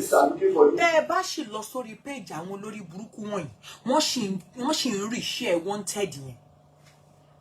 Tẹ́ bá lọ sórí page wọ́n ṣì ń rí share olórí burúkú bí sítáyé ẹ̀ máa pòfo tọmọtọmọ ó ṣì ń rí share wanted yẹn.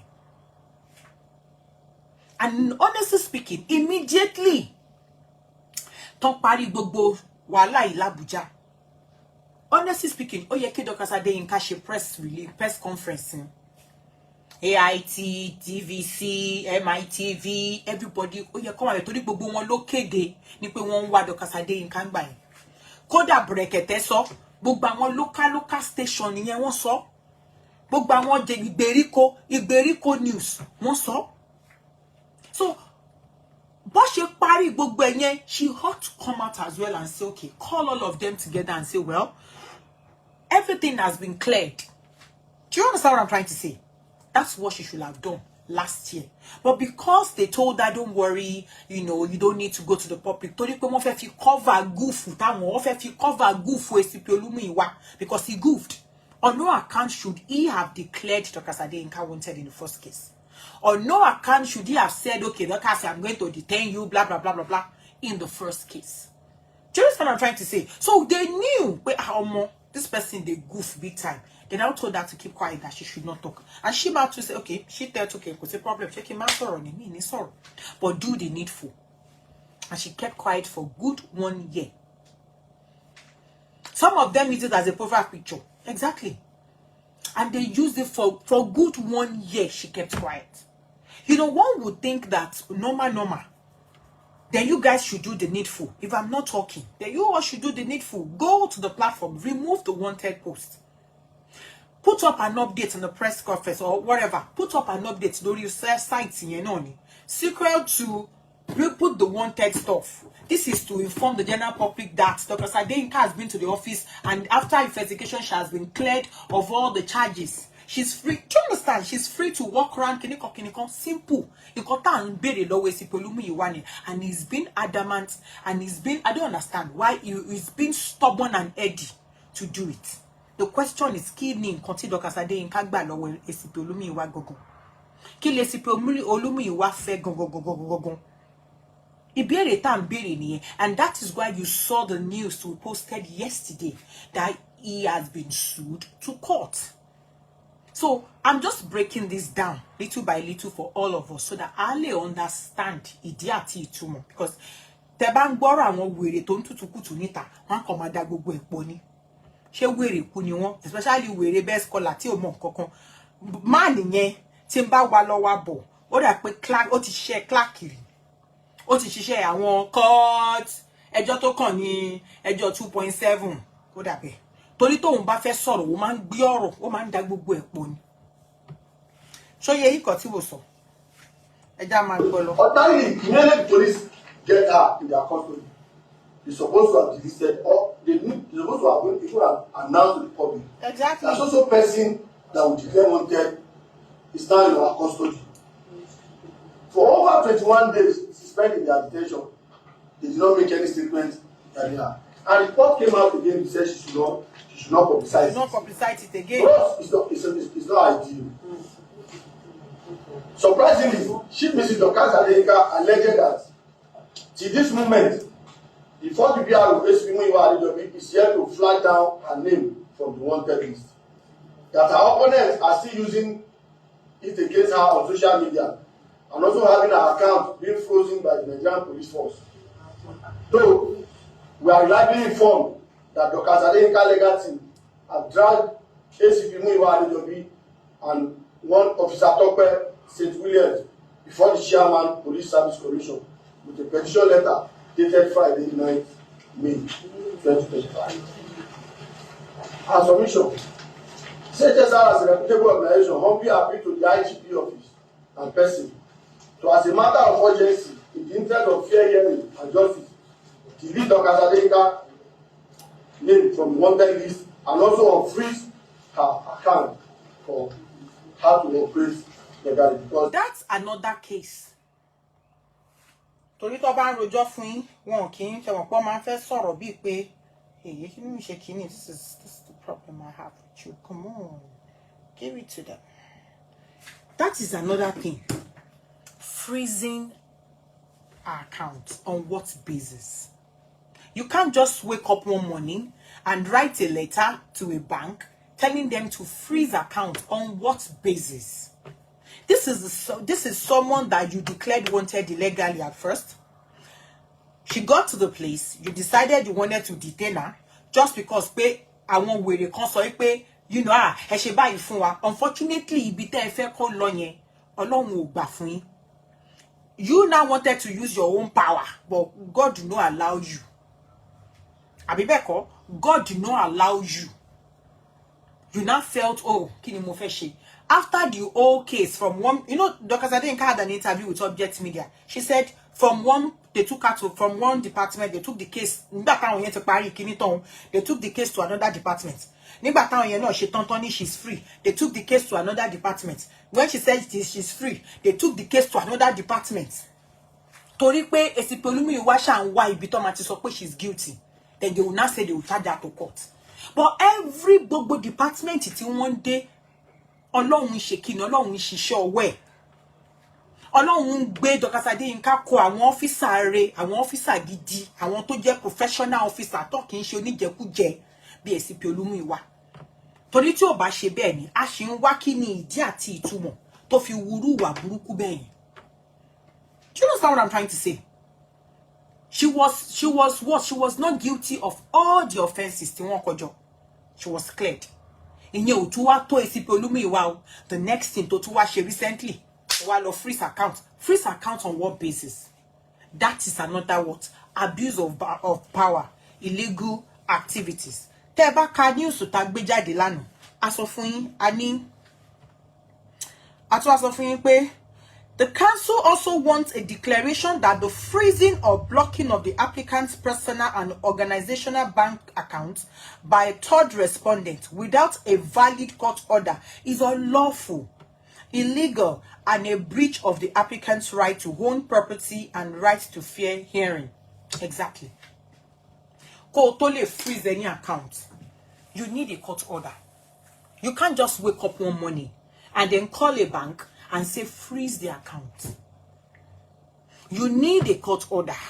And kó tó gba court order, you need to put your evidence.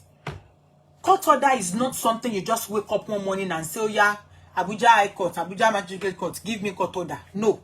You are going to back your man court wa file wa fi evidence si di atitumo to fi fẹ́ kí wọ́n ṣe court order po fẹ́ freeze account. And that is what we are asking, and that is why we sued Esipiolumiyiwa to court. He should go to court and explain. He should provide the evidence that he has with him that gave him the right to order that the account should be freezed. And not that alone. The fact that he makes a move and the next thing is Ori social media latimagbo. She understand what so I make him move consent Ori social media. In fact, gone any nǹkan gan ò ní mọ̀ pé nǹkan báyìí ń ṣẹlẹ̀ s'account ẹ̀. Ori social media ló ti máa gbọ́ pé kí làwọn eléyìí sọ. But after 2 or 3 or 4 days, wọ́n ṣẹ̀ṣẹ̀ wá máa wò pé kí ló ń ṣẹlẹ̀. Àwọn kan, àwọn Limbia and co, àwọn èèyàn dẹ̀ ti sọ síta. So, who exactly is Esipi Olumuyiwa working for? Why? Kilo de? Why? What is his intention? Kí ni personal interest there lórí Dorcas Adeyinka? What is he looking for? What is he looking for? What is that? Kilo attract? Kilo funny si? Kilo funny shirimenti? Lórí ọ̀rọ̀ Dorcas Adeyinka gogon. So he's been sued to court. Let him go there and tell the court, okay, my lord, because Washa been bail. If you have been to court, you will be interrogated.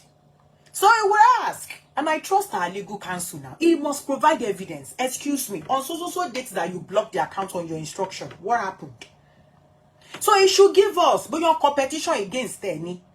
Toba competition before you take an action. You are supposed to get in touch with any Toba competition fun. Okay, in Koba Iloko against them, asking for that person to come and defend it. Not you going ahead to block the person's account. The same thing he did when he went to declare her wanted illegally. Etimamo Esipi Olumuyiwa is used, and abuse of power is his own tool of office. Illegal practice, illegal acts, illegal action is his own cup of tea. It's his own cup of coffee to buy the office. Because day in, day out, everything he has been doing, it cannot be found under the law.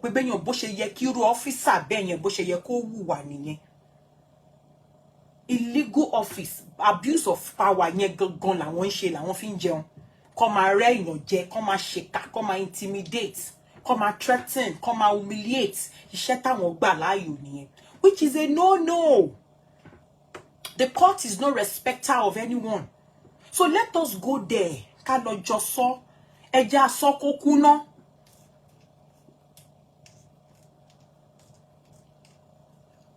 That is what we're saying, Mommy Roslyn. Whatever petition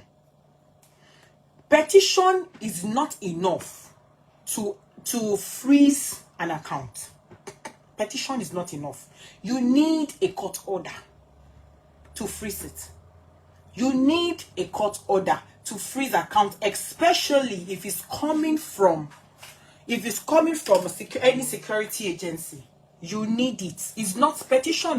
Petition is meant for the police station. Petition against somebody's like invitation. Invitation, is an awareness to the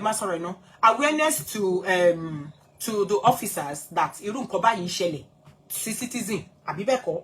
Invitation to anything one competition from to come and defend his or herself. The petition sherini. Petition will hold. You can't take a petition now to Bonikinsono. You can't take a petition now. Travel out of the country. You can't take a petition to an immigration office.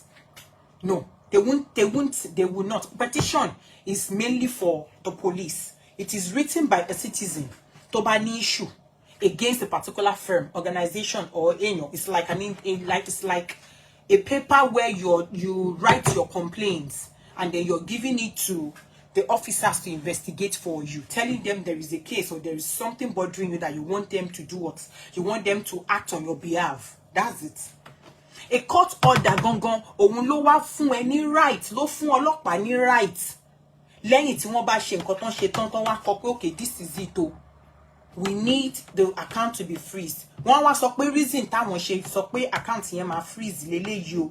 It is because according to the evidence we have before us, gotten from so wọ́n kọ gbogbo ẹjọ́ wọ́n kó papọ̀ sínú file sínú kíní tó bá file wọ́n submit sí court. Judge tó bá fẹ́ fún wọn ní court order máa ṣí kò ń ṣe now court order wọ́n ṣe pé bóyá wọ́n máa wá sí court wọ́n máa sọ pé my lord no wọ́n máa file ẹ̀ ni wọ́n file ẹ̀. Do you understand? So big judge bá dé láàárọ̀ ẹ̀kọ́ tó máa kọ́ attend sí nìyẹn á check and in some cases they might call them to come and argue. But you know in ṣe inú court bí àmọ́ ti gbàgbé orúkọ tó máa ń ṣe bẹ̀yẹn it's like a mini kini but mostly done in the judge's office. In the judge's office lọ́n ti máa ń ṣe ra àwọn nǹkan bẹ́ẹ̀ yẹn jù wọ́n ti gbàgbé orúkọ tó máa ń pè kò ń ṣe ìmí kò ń ṣe pé wọ́n máa wá sínú court gangan. Do you understand? tó yẹ pé wọ́n máa dock wọn tó máa ní ó yá come and talk no. In me, it's always in the office. Like, okay, fine. This and this is what you have before me. Give me evidence. And why do you want to? She understand what you so. So, normal court order. And if I've worked, like I've worked in the bank. If you do, for instance, to buy erroneous transfer to chase another bank. Timba be hold the one you know account any. I'll tell you to go to the court and get a court order. You swear an affidavit. Oh, erroneous transfers account bye. Okay? The only thing tell me she can be hold there, man, the software mole hold there for 48 hours. Mole hold there for 1 week. Like as with your account officer. Do you understand what? In ya to see kolo freeze accounting. Me o mo boy understand because you won't try lati ṣàlàyé. But anything that has to do with your account, you need a court order. That's what I'm saying. So tó bá wá ń bọ̀ from security agency bí from ọlọ́pàá tẹ́ fi ní kan freeze account based on whatever reason tẹ́ bá ní, you need a court order láti back ẹ. Báǹkì tí ò bá gba court order lọ́wọ́ yín gan tó bá jẹ́ mi ní ẹni yẹn tí ń bá wá bá yín, where is the court order tí wọ́n fún yín kẹ́ fi freeze account mi tó ò bá fi lẹ̀ máa sue báǹkì because it's an illegal practice ni máa sue báǹkì. O gbọ́dọ̀ fún mi ní court order tí ẹni tó sọ pé kó freeze ẹ fún mi tó fi sọ pé kó tú ọ náà fi freeze ẹ o gbọ́dọ̀ fún mi ní court order kó fi cover rẹ̀. Ṣé tó understand what mo sọ? But Nigeria, my country, a lot of rights wà láàmú. Before kó tó ṣe anything lórí account account, you need a court order to ma back it up. And that is why when you make a wrong transfer to somebody else's account, you don't just transfer that money. Of course, as Toshishen Bank, I can equally make the transfer. I can drop an email, so okay, transfer this money back. But Tori, customers' rights, at customers' privacy, kò ní jẹ́ kí n kò sọ pé kí n kò ṣe transfer from that account to back to ẹni tó ṣe wrong account. Kí ni màá ní kẹ́ni yẹn ṣe? Màá ní kí ẹni yẹn máa hold owó yẹn nínú account ẹni yẹn with the instruction tẹ́ni yẹn sọ fún mi pé òun ṣe wrong transfer. Àbí bẹ́ẹ̀ kọ́? I will now tell the person tó ṣe wrong transfer pé within 24-48 hours get me a court order tó máa jẹ́ kí n fi account kí n fi owó yìí kó dúró síbẹ̀, or get me a court order to prove pé I give you the right, or the court has given me the right to transfer the money from the person's account back to your account. Ó bá tán. She understand what mo sọ? So where is the court order? Nǹkan tá ń sọ nìyẹn. Where is the court order? You can't just wake up one morning and say freeze account. On what basis? And that is why we have also sued what? ACP Olumuyiwa and the officer ìyẹn ṣe Tọ́pẹ́ Sento bí àbí kí lorúkọ ẹ̀ mẹ́rin. Tẹ́ bá ka news tá gbé jáde lánàá dáadáa, ẹ rí pé orúkọ officer kejì wà ńbẹ̀ yẹn là ń pè ní second respondent. Ní pé ó yá o, kí ni ìdí àti ìtumọ̀ tí ìwọ lọ block account mi. Ẹ understand nǹkan tí mo sọ? So bó ṣe rí nìyẹn. He needs to provide the court order to fún ní right láti lọ freeze. The bank that itself gangan ó yẹ ká bi wọ́n pé court order tán fún yín tẹ́ fi freeze account dà. Òun dà gangan, because you should have it to cover yourself. Cause on the way join the job, if the bank cannot produce the court order, honestly speaking, you can't charge you one. Oh, you can't charge you one call us or any one bank. So tell anybody back on Jila or Tony block my husband's account. Then she must say lo block account your calling. Boya ojowu yawo. Okuti shele. Ojowu yawo. Lo back pay. Apparently, o get pay or if travel out. Or if travel out with girlfriend. This is a real case. So if travel with girlfriend. Oh, tell your there post mo go ori side chicken yen kan won jolo bó ṣe pé bank wa nìyẹn pé they just robbed my husband, block all the card, I block the debit, I block the credit, I block the I block the corporate account, I block exclusive account, I block the service account. But don't pay number yẹn ló sunkún seriously. And then one thing in the banking sector is anything that to bá ti jẹ́ fraud, about to be theft, to anything to be kidnapping, theft, somebody has been kidnapped, block all the stuff. We will block it. We don't need a court order for all that. You block it to safeguard the person's money. So then you wa fine, and they wa be, but you alone your wa to ba ti jo role, but they just robbed me. Block all everything, block the card, block the mobile app, block everything blockable. So once you back card number do you know that one is a different case? Any to ba dey call, we'll get all the details. Abeni to ba I'ma get the details any penny to so pe nkan ba yin ṣẹlẹ̀ sí customer ni. But this is a different case. This is from a security agency, right? Or need the court order láti share anything lórí customer or customer. Do you understand? Or need the court order. Loto, I remember then I have the application to block a credit card and debit card. So mailing yen call fly the door me pe block this me I will pay me block gbogbo card. I block and he has, I think the guy has 2 credit card. Had to drop block everything. Then ya won sunkún lo àṣírí lo wa pa. Ìgbà t'Ọlọ́run ma mú gbogbo wa. Ọkọ débi tó ń lọ.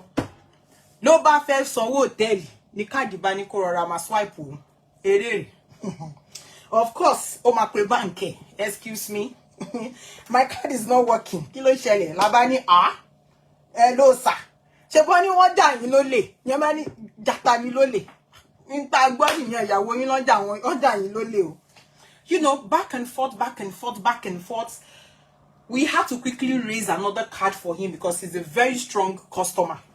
Start opening. Ababere mail one account officer, you know. But no, we still told him to send us a written instruction confirming that nothing happened to him, and then we should open all his stuff, all his accounts, all his credit card. We should issue new card, issue this, you know, before we went, even his mobile app.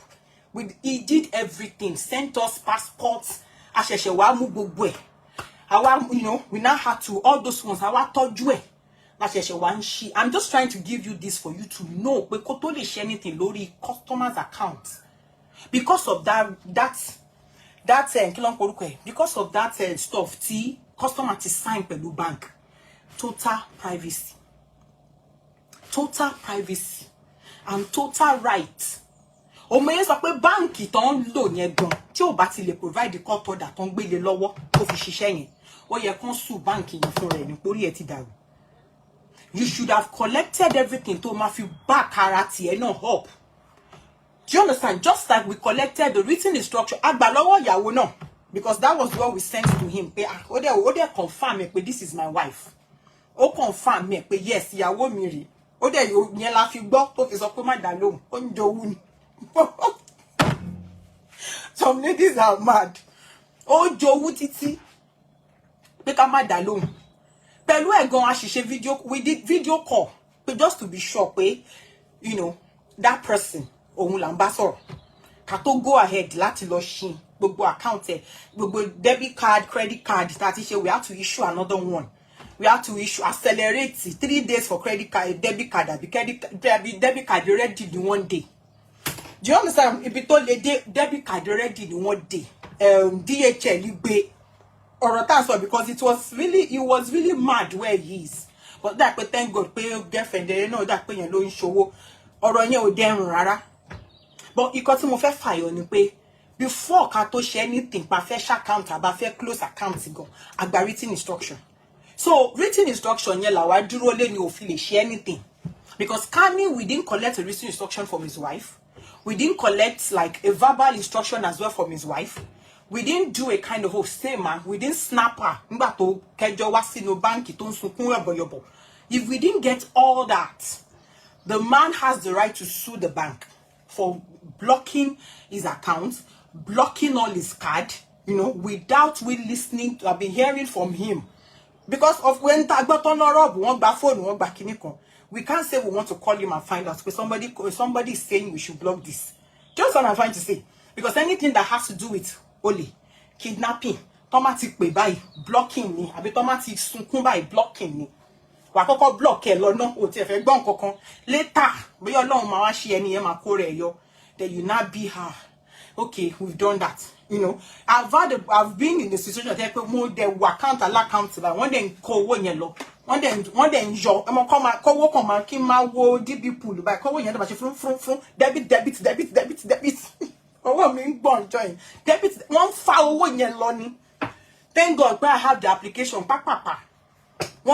So you cannot wait when it comes to that. Shall understand what you so? Before you do anything on customers' account, you must have, as a bank, you must have documents to my guide you. To your jaw waju customer lady koni excuse me. Emi ko ni mo so pe won ja mi lole o. You know those things. How I pay hello. Ta ló wá sí banking náà tó ní wọ́n jẹ àwọn lólè. Madam kan ni. Madam yẹn ṣe wá ya photo ẹ̀. Ṣé wá gba details sí madam. How I do wo mi wẹ̀. Do you understand? That kind of person can go to court láti sue bank yẹn pé àwọn ló ṣiṣẹ́ bó ṣe wọ́n. But when you have something to back you, to guide yourself. Pé anybody bá tiẹ̀ wá. Oh, this is what I got from the agency. This is this, and you know, confirming me. The court order says it all. Just like erroneous transfer, Timoso. If the customer back bear erroneous transfer once, so log back court order low, we will send it in October. Is to buy bank to bank. We will send the court order to the other bank. Okay, this is it. Release the money. So don't buy your one in account telling you back be and pay how dare you want produce a court order. But once you run transfers in account here, one that you long, bed your court with yes, can reverse so. I don't know if you understand what I'm trying to, why I'm explaining this. I'm trying to explain it to for you to understand the importance of court order.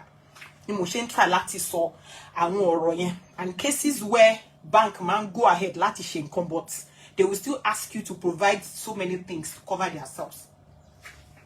So jeka man go lo. Kolon shani. Odo shani mi ya laughing. That oríṣiríṣi nǹkan la máa rí me. Oríṣiríṣi. Wọ́n máa pè ní block wá ti block gbogbo ẹ̀tàn. Wọ́n ti block ẹ̀tàn kó tó rí pé in fact àwọn obìnrin try. Ìmí máa gbé káàdì ọkọ ẹ̀ báyìí akọ ó máa fa gbogbo ẹ̀tàn bí ọkọ gani what? Block the card. Oh my God. Ẹ já máa gbádùn ẹ lọ. So tẹ́ bá wo news tá gbé jáde lánàá. Ẹ rí pé a kọ síbẹ̀ náà pé sorry. Bonimo wow. Valid court order is unlawful, illegal, and a breach of applicant's right to own property and right to fair hearing. And that's the truth. Our kosoke no ani bonimo de tuwa ba yo long. Ni bonimo de tuwa ba yo. Sorry.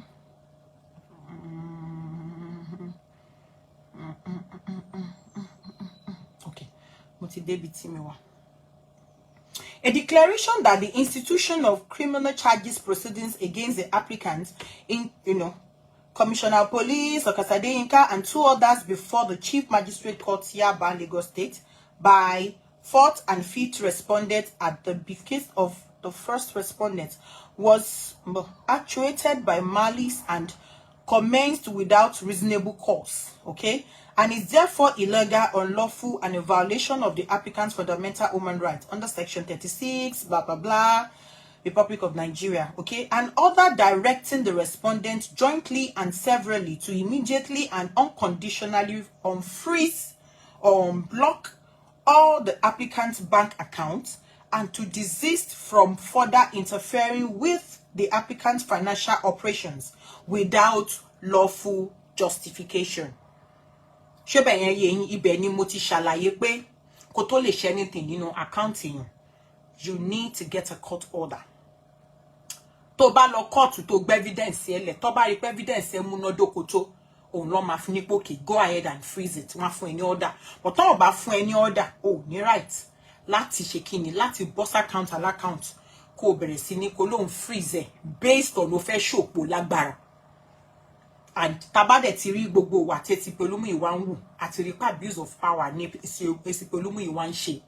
And I don't know why tó ṣe jẹ́ pé he is just looking for things láti fi intimidate Dorcas Adéyínká just to support Adókòṣẹ́yìn, ìyẹn Àbíkẹ́ àtàwọn wèrè tó kójọ.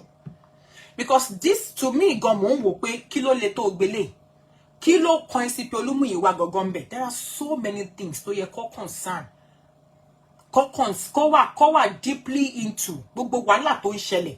Àná alánà kọ́ la gbọ́ pọ́n ní wọ́n ṣèyàn kan léṣe ní Kano àbí nǹkankan kọ́ ló ń bá wa ọ̀rọ̀ news yẹn gan òye mi. Mo yẹ rí lánàá báyìí mo kọ̀ wí pé wo mi ti ẹ̀ fẹ́ go into details because I don't understand that news at all. Gbogbo àwọn nǹkan bẹ́ẹ̀ yẹn la need kí èsì Pelúmúyìwá lọ mójútó. He needs to come out and give us an explanation on what happened in Kano. He needs to come and enlighten and inform the general public on what happened in Kano. But you won't see him come out to do all that. So ìbéèrè tí mo ń béèrè pé kí ló kan èsì Pelúmúyìwá pẹ̀lú account. For you to wake up one morning láti sọ pé o fẹ́ deal pẹ̀lú account èèyàn, you must have evidence, right? And there must be something that is eating you up. So nǹkan ó pẹ̀lú gba àwọn nǹkan yẹn la ṣe sọ pé excuse me sir, ẹ jẹ́ ká lọ sí kóòtù. Tá bá dé kóòtù, ẹ jẹ́ agbọ́rọ̀ kúrò ní police station. Ibi tágbára ACP mọ̀ sí òun ni police station tó wà. Jẹ́ a lọ bá wọn tó háyà jù wá lọ. Jẹ́ kán wá bá wa fọ òfin, kó bá wa fòfin tọ́. Ìwà tó ń wù kó lọ máa freeze account kó jí láàárọ̀. Bóyá àárọ̀ tó jí yẹn, bóyá I don't know, bóyá wọn service ẹ̀ tó ni. A ti wò pé yé kí ni mo lè fi gba servicing tó jọjú. A bá wò pé okay, jẹ́ sáyé tún lọ ṣe báyìí fọ́mọ yìí. Enough is just what is just enough. Nǹkan tá ń try láti sọ fún èsì Pelúmúyìwá ni. Oh. In Abuja, she was detained. Indicated Dorcas, which corroborates her earlier position. I want to appear before the press to tell the world her own side of the story. Exactly. And the level of the case and the outcome. But because she's somebody that obeys the law and respects security agencies, she yielded to their advice, which some of us were not even happy about. And because after a long battle, the social media was washed by the wanted list that became everyday routine by our opponents. They post every day, the police are looking for you. Ordinarily, immediately the police get her in their custody, they're supposed to have delisted, or they're supposed to have been people have announced to the public. Attention, they did not make any statement that they are Man Police Service Commission with a petition letter dated Friday 9th May 2025. Our submission. CHSR as a reputable organization humbly appeal to the IGP office and person to, as a matter of urgency, in the interest of fair hearing and justice, delete Dorcas Adéyínká name from the wanted list and also unfreeze her account for her to operate legally, because that account, I think, is for the foundation. The foundation has done so much for the downtrodden. They did empowerment, even educational scholarship and thereabout. So why the name is still on the wanted list? Maybe some of their supporters that donate for the promotion of the foundation stop assisting them, and that will affect the downtrodden. That's why we said if she has any case to answer, the police know what to do rather than punishing her for an offence she did not commit. Exactly. She has suffered unjust enough. You know what it means for somebody who lives, works, and stays in abroad to spend 21 days, 3 weeks in Nigeria detention for a police facility. You know it's not easy. And for your information, by version of the information before addition, the woman lawyer legal team is communicating with the police.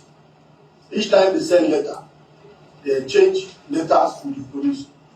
But the recent idea of freezing our accounts is not the best. That's why it's so. After this now, you can see they are calling for justice. We are demanding for justice. Justice can only be served when you give all the parties right to fair hearing. Exactly. You must not be one-sided. I will say it and will repeat that the police know what to do. If they want to do their work very well, they know what to do. Thank you. Okay. So let's go lẹ́nu Mr. Alex yẹn. Freezing of accounts, illegal activities, abuse of power. You know la ṣe ń sọ. Òun náà la ṣe ń sọ pé. And our own is that the office of the PPRO supposed to be the office of an image maker of the Nigerian police. Exactly. And it's not to intimidate anybody or harass anybody. We have had several PPRO in Nigeria. Even the current CP in Lagos was former PPRO. Frank Mba was a former PPRO. Very fantastic. There has never been a time an officer of PPRO is being alleged like this time that we are having our own person. Honestly. All these allegations from here and there, you need to step fast and be up and going. Do what is needful. Not because I felt that somebody offended me or I like Mr. A and Mr. A is having issues with Mr. B, then I have to. The office must not be allowed to be used to intimidate any Nigerian, irrespective of their class or status. Exactly. So, once again, we will stand on the justice for Dorcas from now, since we have started since July, and we still stand by it. Because the report of the mother vindicated her. That's one of the reasons why we still stand by her. Exactly. That all the allegations against her was just because of mere Facebook fracas. Yes. The police must not, because of that, stay in one side against the other. We were in Abuja for days. Dorcas was detained for over 21 days. We were in Abuja from day one till the day she was released. And we saw what transpired. We saw what the opponents were doing. They would come in numbers, making call, this and that. A lot of things transpired in that Abuja. Imagine. But thank God, those officers in the RRT were really intelligent officers. Thank you. You heard everything. Tó bá já wa là ń sọ, á dàbí pé bóyá ìsọkúsọ là ń sọ. Mr. Alex was there. He was in the struggle from the beginning to the end. He said he saw for opponent tó ń sọ ọlọ́wọ́ Ṣíbí, Àbíkẹ́, àtàwọn kan méjì tó competition. He said he saw the way they were talking. They were harassing. They were making mouths. Why? Because one believe pé Sípè Olúmúyìwá ó wà lẹ́yìn àwọn. Àwọn lè do and undo. Ṣó yẹ kó rí bẹ́ẹ̀. Ṣó yẹ kó rí bẹ́ẹ̀. Tá bá ń búra wa ọ̀tọ̀ nìyẹn. Tá bá sọ̀rọ̀ síra wa, you boo me, I boo you. Òun lọ̀rọ̀ fracas. Tẹ́ bá gbé ọ̀rọ̀ lọ sí law, ó yẹ kí wọ́n fi òfin kan fi tọ́ ni. Kò ṣe pé ká wá rí Sípè Olúmúyìwá FPPRO lọ́hùn-lọ́hùn. Kó wá jàbá lórí pé òun máa suppress èèyàn kan fáwọn wèrè kan. Béèyàn bá tiẹ̀ máa suppress èèyàn, á jẹ́ èèyàn gidi tó ṣe ṣàn, kò ṣàdó kó ṣẹ́yún wèrè bí Àbíkẹ́ báyìí. Kò ṣe aláìlọ́pọlọ ọmọ tí ò ní nǹkan kan tó fẹ́ ọ́fà ju kó gbé pùsì ẹ̀ sílẹ̀ lọ. Kó gbé pù nálẹ̀, iṣẹ́ tó ń gbà nìyẹn. Òun la ṣe ń sọ yìí pé justice for Dorcas Adéyínká is a must. Ẹ gbé ọ̀rọ̀ kúrò ní station, ẹ jà àgbà kóòtù lọ. And that's the news you all saw yesterday. And you understand what I'm saying? That is what you all saw yesterday. So Dorcas should take a move. She has taken the move now. Okay? So let's come together to support. let's be in one accord with one voice. Okay? And let's, continue to pray and then, continue to support her in everything we can. Let's create awareness. Ẹ jẹ́ ká share news yẹn kó wọ gbòòrò ayé lọ. If you're on Twitter, put it on your Twitter page. If you're on Instagram, put it on your Instagram page. If you're on TikTok, put it on your TikTok page. Let it go viral. Ẹ jẹ́ káwọn èèyàn rí bí ACP Olúmúyìwá ṣe misuse the power vested in his office just because he believes that, oh, he's got the authority and he can do and undo. Do you understand what I'm trying to say? Ìyẹn ni sọ yí pé kẹ́ má sa ìdìpàdé yín bó ẹ ṣe nǹkan tó tọ́ àti nǹkan tó yẹ. Ẹ ti borúkọ èèyàn jẹ́, kí ló tún kù? Allow her to breathe. Enough is enough. Gbogbo ọwọ́ tẹ́ ẹ gbé òfo ló já sí fún yín. Ẹ tún wá fẹ́ padà. Ẹ tún wá believe pé account lẹ tún fẹ́ náwó gan. No, it's not done. It's not done. Gbogbo nǹkan kó tó lè fọwọ́ kan àwọn nǹkan kan, gbogbo ẹ̀ ló ní òfin. Mo ṣe sọ pé the account itself court order ni. If you do not, just like the way he didn't provide the court order, there was no court order. There was no court order number. Lórí wanted tó gbé jáde láàárọ̀ Sunday. I'm sure there won't be no court order. No, Boba be one provide the court order to so you pay freeze account. He doesn't have. He abuse of power yìí ni. Abuse of power yìí ni. Kéèyàn dẹ̀ máa hùwà bí ẹni tí ò ní kú mọ́, àbí ẹni tí ò ní kúrò lọ́fíìsì. It's a 4-8-year term. You will leave the office and go to another department. Show mọ ẹni tó máa wá jókòó síbẹ̀, bóyá ẹni yẹn gbogbo àṣìṣe ẹ ló máa torchlight jáde fún ẹ. Tó máa suspend, tó máa yẹ̀yẹ́ ẹ kúrò ní force. Because I still do not understand the rationale behind all this nonsense. Kó bá tẹ̀ jẹ́ ordinary sergeant kan ló ń hùwà báyìí nsìn. A sọ pé Mr. Saje, kí ló ń ṣẹlẹ̀ báyìí? Abeleta say you that you said, to even think you said you read People and Conflict. So if you're telling us that you went to school, I think you said you have that degree in People and Conflict at the University of Ibadan or something. So are you telling us that pẹ̀lú nkotele ló gba degree le lórí yẹn, you cannot settle two people to the conflict? You cannot settle, because that is what you're trying to tell us. If you tell us that you read, let me look, daddy. Alright, let us help you bring it out. Assistant Commissioner of Policing. Let us help you to bring it out. Number. Let us help you to bring it out. Because I was reading it the other day. You said you have master degree in peace and conflict from University of what? Ibadan, where you studied archaeology and geography. You now went for degree in peace and conflict. So, kí wá ní wúlò master degree tẹ́ gbà ní peace and conflict if it is the same you that is acting like this? Láàrin àwọn méjì mẹ́ta tó ń jà. Where is that degree? Where is that lecture? Where is that education? Where is that training? Ọpọlọ training in peace and conflict tí wọ́n kọ́ yín University of Ibadan yẹn bó ló wà. Ẹ bá wa wá jáde. Today mi ò rí anything. Ṣé ló yẹ káwọn University of Ibadan wá gba master degree wọn padà, because you have not showed us beyond reasonable doubt that you actually have a master degree in peace and conflict. Because there is nowhere you see in this course to sọ yí pé support your friends and intimidate, humiliate the other party they have issues with. Mi ò tí rí. There is nowhere in this master degree tẹ́lẹ̀ ní University of Ibadan mi tí rí tó sọ yí pé when it comes to peace, denying the other party of the fundamental human rights, knowing fully well that the other party you are supporting, they are full of shit and lies. Mi tí rí. Bóyá kẹ́ ẹ wá kọ́ wa ní ìtumọ̀ peace and conflict.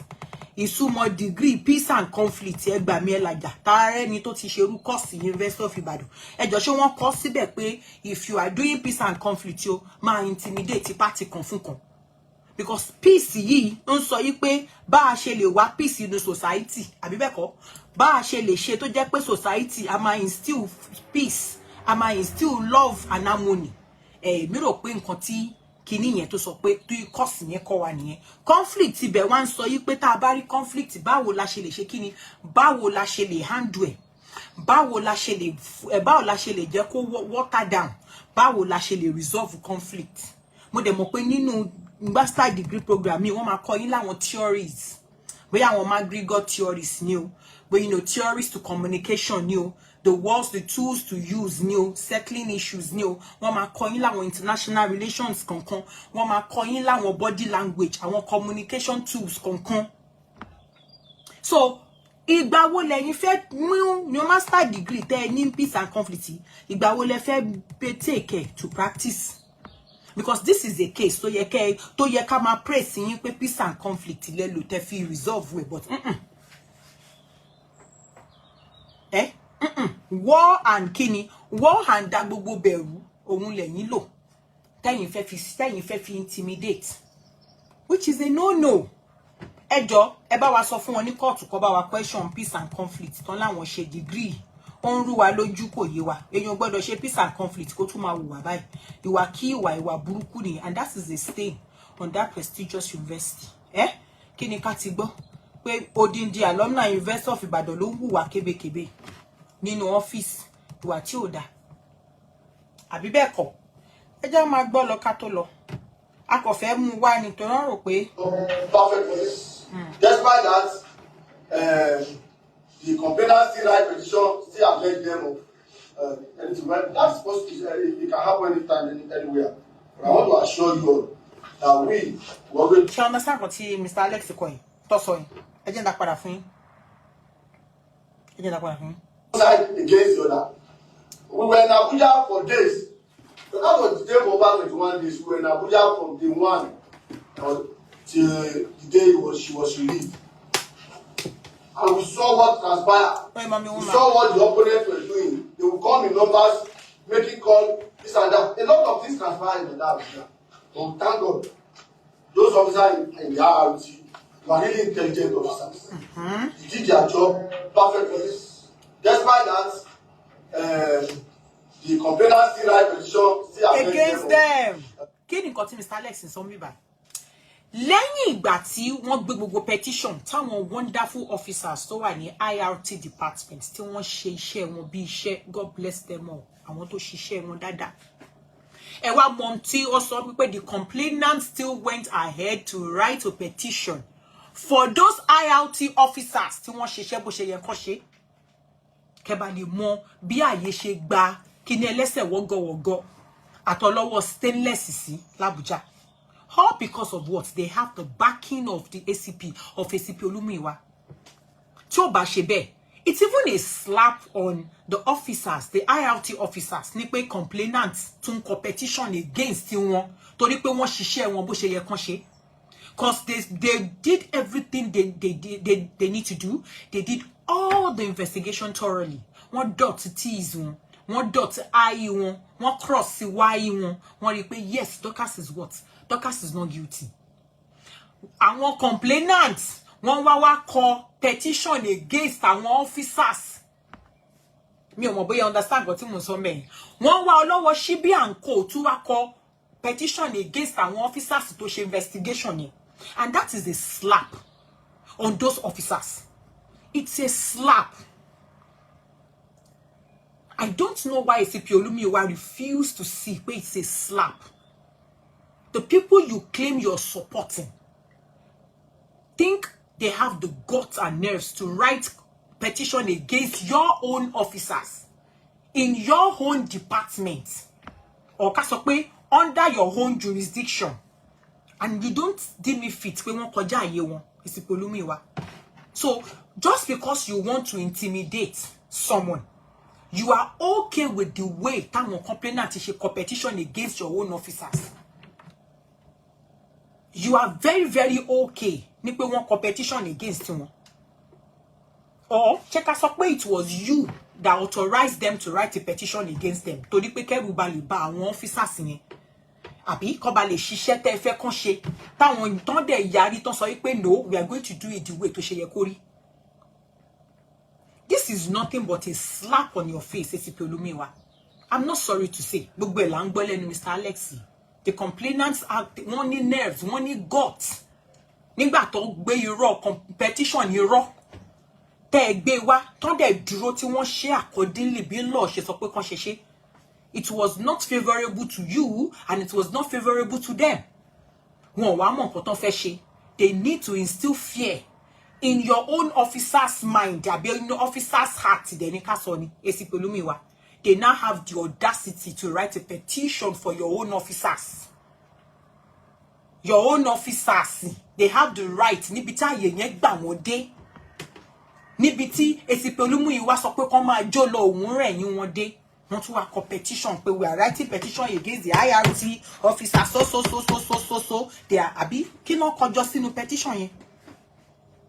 Kí ló kọjọ sínú petition yẹn. This is nonsense. This is nonsense and this is rubbish. I love what Mr. Alex said.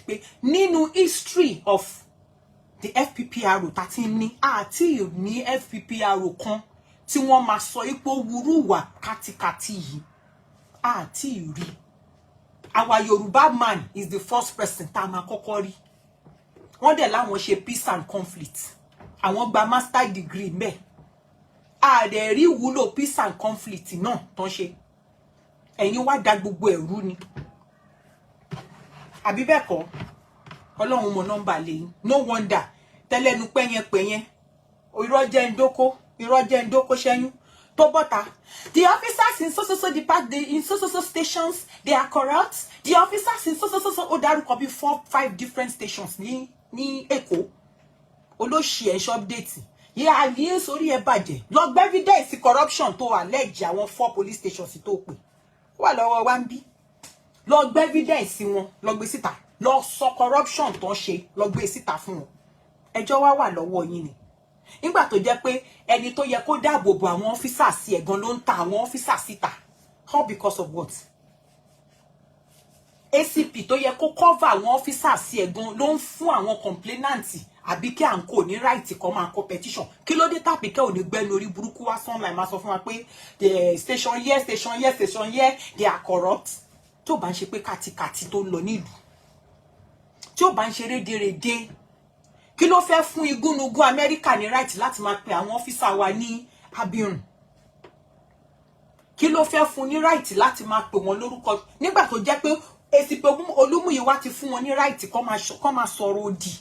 If they can even be in Abuja and be writing, oh God, and be writing petition against the officers nínú ọ́fíìsì wọn bẹ̀. Òṣìọ̀dá lè pákó. Ayé gba tápà. Ó kọ́lé ìbúnukó. Ayé gbà wọ́n seriously, wọ́n ṣòṣì. Wọ́n láwọn ń ṣe nǹkan. Ayé gbà wèrè wọ́n tún competition against àwọn officer. Rádaràdà rédèrèdè.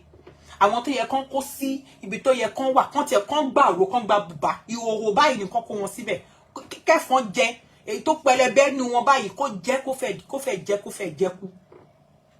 Ẹ̀yin wá ní gut in competition. Ẹ̀yin náà ń competition against àwọn IRT officers. Àbí bẹ́ẹ̀ kọ́? Orí yín ti dàrú. Go to court. Can't provide evidence for all the rubbish you've been writing. Go to court. Everything cannot end in the police station. Gbogbo power tẹ́ ń jẹ police station ló mọ̀. Police station ló mọ̀. Court ò lè sọ pé hey, KCP yín sọ pé bí wọn ò bí dá. Gbogbo nǹkan ló lófin ní Naija. Kọ́lọ́run ṣàánú wa ni kọ́lọ́run bá wa túlù yẹn ṣe dáadáa. Kọ́lọ́run bá wa mú ìlú yẹn kó bá wa ṣe dáadáa. Mo ti máa ń gbọ́ area yìí, mo ń wò pé kí ni Mr. Alex mi. Mo wá jókòó yẹn ẹ̀ dàpá, mo wá ń gbọ́ again pé the complainant also wrote petition against the officers. Orí burúkú. And ACP is okay with that. He sees nothing wrong. Báwọn complainant tó gbé irọ́ wá, tán gbé fàbú wá, wọ́n tún competition pé ṣe bá sọ fún yín pé kẹ́ parọ́ mọ́, ṣó yẹ kẹ́ ṣe tó ọ̀rọ̀ ni. Ẹja lọ competition against àwọn officers yẹn. Ẹja jẹ́ kó yé wọn pé nǹkan tí ACP sọ pé kán ṣe kán lọ ṣe. Ọ̀rọ̀ rédèrèdè, ọ̀rọ̀ rúndùnrúndùn. ọ̀rọ̀ rádaràda òun ló ṣe fún wèrè yẹn right tó jókòó òṣì níjẹrin tó ń tútùkùtù wèrè ìwé méjì láti máa ṣe ọ̀rọ̀ justice for Ìyá Ìbejì lẹ́nu pẹ́yẹpẹ́yẹ òpònú justice for Ìyá Ìbejì èwo ńbẹ̀ ṣé èyí tí wọ́n ti vindicate Dorcas Adéyínká sí òun mo ṣe ń sọ pé tó bá ti bí ìyá ẹ̀ rè tó bá ti bí ẹ̀ rè dáadáa lọ gbé kéèsì yẹn lọ sí kóòtù jẹ́ kó jẹ́ Àbíkẹ́ versus Dorcas Adéyínká sọ pé òun ló pààyàn gbé lọ síbẹ̀ tó bá tó bẹ́ẹ̀ tí ìwọ bá tó bẹ́ẹ̀ Àbíkẹ́ gbé lọ ṣọ́ra àwọn wèrè tó rán síta yẹn tí ìwọ bá ti tó bẹ́ẹ̀ bó ṣe lẹ́nu online yẹn gbé kéèsì yẹn lọ bẹ̀ kó evidence yẹn dání kó lọ sí kóòtù kó lọ file case against Dorcas Adéyínká pó pààyàn jẹ́ kí Dorcas náà kó evidence kẹjọ pàdé mẹ́ orí yẹn ti burú ẹ̀yin já ti jà tí rédèrèdè àgbàdì. It can happen anytime, anywhere. But I want to assure you all that we will always be in the side of the truth, nothing but the truth. But if tomorrow, if Dorcas is being found wanting, don't be surprised. We will stand against her. So we are in the side of justice, no matter our closeness. Hello. Hello, sir. Sir, how are you, sir? Ẹ káàsán, sir. Yes, sir. Káàsán láti America, sorry. Yeah, mo ti rí yín, sir. Welcome. The last time I called. Ben. Mo sọ fún wọn, mo ní Àbíkẹ́, ó lè lọ kóòtù pé kó kúrò ní station, ó lè lọ sue Dorcas ní kóòtù. In any way in Nigeria. Ó lè lọ jẹ bẹ́ẹ̀ mọ̀ bùsẹ̀tì, ó lè lọ sue ẹ̀ l'Abẹ́òkúta. Ben. Lẹ́gbàá, ó lè sue ẹ̀ l'Abẹ́òkúta. Èkìtì, ìyá oníbìnrin, ó lè sue ẹ̀ l'Adó Èkìtì. They should go to court. They should go to court. Nigeria ò tí wọ́n sì tó yẹn. Jẹ́ ká evidence wọn jáde. Dorcas gbẹ́gbẹ́ jáde. Káwọn judge tó máa wá dá wọn ní tó máa dá Dorcas lẹ́bi. Nigeria ò tí wọ́n sì tó yẹn. Wọ́n ṣe pa Ìyá Ìbejì. Kán ṣó ẹ̀. Bóyá àdá ni o, bóyá àké ni o, kán ṣó ẹ̀. And I'm very happy pẹ̀lú step tí Dorcas take. Bẹ́ẹ̀ni. Ọlọ́run pé bí mo ṣe ń sọ lọ́jọ́ ẹ̀ ó gbọ́ dáadáa. You should sue everybody. Abatara ní ajá gan tó sọ pé òun ló pa Ìyá Ìbejì. You should sue the dog. Sue all of them. Eléyìí ni everybody want to stop rubbish yẹn. You should sue them. Kí CP kó gbé ẹlẹ́sẹ̀ lọ sí court bó ṣe pa Ìyá Ìbejì. Kí gbogbo èèyàn wá máa gbọ́, kí gbogbo èèyàn máa wò ó. Look, enough is enough in Nigeria. Inú mi dẹ́nu pé gbogbo àwọn pólísì wọ́n máa ń wo gbogbo àwọn ìfúnnáká fún mi pé Adéjọbí ó máa wà ní BBC. Àwọn tí a gbé fún. Tó bá gbé data àkáǹtì, àwọn tí a gbé fún. Go to court and prove it. That Dorcas kill Ìyá Ìbejì. You are just a disgrace. Honestly. To the Nigerian police. Honestly. They don't have State Commission of Police. Because of Punani. What is going on? But I saw the last time. So Dorcas me saw. Where our fans say that Dorcas did the jet on Ali there. You guys are crazy. You make us look like a fool. Our time that's what. You make gbogbo kẹkẹtẹ ìṣẹyìn wọn máa ń kà online wọn máa ń kà ní online gbogbo àti wọn bá ṣiṣẹ́ níbà yìí we are Congo, Ghana, àwọn Katabi. They know everything what is going on in Nigeria. They can read. Ìkàtà àmọ̀ gan níbí báyìí tábà dé iṣẹ́ láàárọ̀ ọjọ́ kejì they will tell us what happened in your country. This was your president did yesterday. Honestly. Stop disgracing us, please. Enough is enough. Let us have a very good country. That Frank Ìbátó wà bẹ́ẹ̀, ọmọ Igbo, ní gbogbo problem yìí. Ó di gba tiẹ̀. Adéjọbí ó di gba tiẹ̀. Ojú ò tiẹ̀ ni. ẹni tó rẹ̀ tó ń lé káàkiri tó ń lé káàkiri ìṣù Yorùbá àbí káwọn máa lè kò níran àmọ́ fámìlì ẹ̀. What is wrong with you? What is wrong with you? The last time I was report that me. They should go people. Nigerian police, what is wrong? What is going on? Yeah, wow. Somebody might say on the lane. Somebody might say I'm going to pay for country. I said, you pay for country. When everything's on there, something, everything going messed up. Because I saw that only the only degree can near when not degree on matter of the peace and conflict. Lola won't show. And you call yourself a prince. Eh. A prince. Oh, she peace and conflict. And you say you are a prince. Eh. Mama said because of Punani. What is going on? That's why wake up. Okay, you have to wake up. Go to court and prove yourself. Declare your later Sunday. Me go body on Sunday. Sunday. Wanted on Sunday. Where is the court order? Osua. Kí ló ṣẹlẹ̀? Ayé Buhari, ayé military, this is as a new democracy, go to 20 years. What is going on in Nigeria? What are we doing? Wow. Stop disgracing us. That's what if you say to my country, my meeting in Lua, to my Nigeria, I want to push me. They don't think they want we good at it in soccer. But if you are from Nigeria, you guys good on soccer. All that is rubbish. I'm a rubbish one. They have the music. Then you make it nothing to show for it. I can't far saying. What I want this in my head. The one master degree won't be able to and we're Tony Primary 6. What is going on? Master degree, peace and conflict, no show. I think I be take your evidence to court. Take it to Ó court. ti sún ẹ sí, wọ́n náà lè lọ sún ẹ, kàńtà sún ẹ lọ proof ara yín. Stop disgracing us. Kí ló ṣẹlẹ̀ gan? Kí ló dé? Tọ́ba lè sọ pé àwọn Nàìjíríà báwọn máa pọ̀ ṣe ni. Because they know what is going on. Corruption, àwa ni. 419, àwa ni. Just Nigeria bá wà níṣẹ́ apá ọmọ ilé ẹsẹ̀ yìí ni wọ́n ṣe fẹ́ bí kọ̀ǹpútà wọn because they know what we can do. Kí ló dé gan?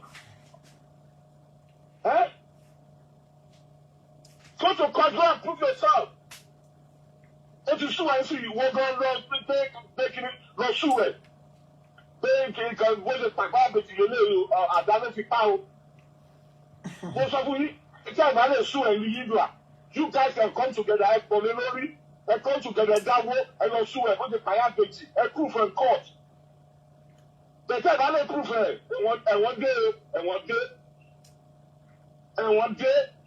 I think I saw my problem with. I saw my problem with. Because I'm not telling you go.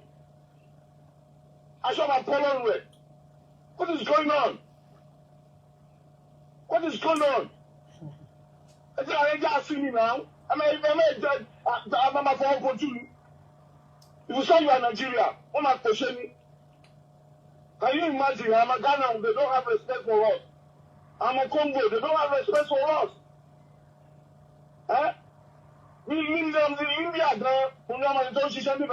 India, they don't have respect for us. What is going on? I come back up láti joy. Láti 1960, we don't have peace in Nigeria. Àwọn tá a tẹ́ bá expect kó ṣe kí nípa ẹ̀ máa disgrace wa ní. Court, Adejobi, go to court, go and prove yourself. How the woman, how daughters kill Iyabeji. Bí a ju ẹni, bóyá ìbọn tó fi sẹ́gbẹ̀ẹ́ ló gbà tó fi pa Iyabeji. Ẹ tí ò ríyàn rẹ ló pààyàn.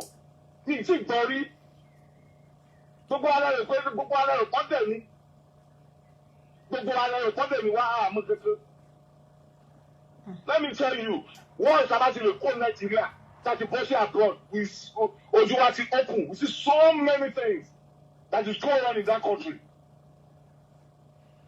Go to court, my police PRO, Oniku Boko Haram. Go and prove yourself. Go and prove yourself over there.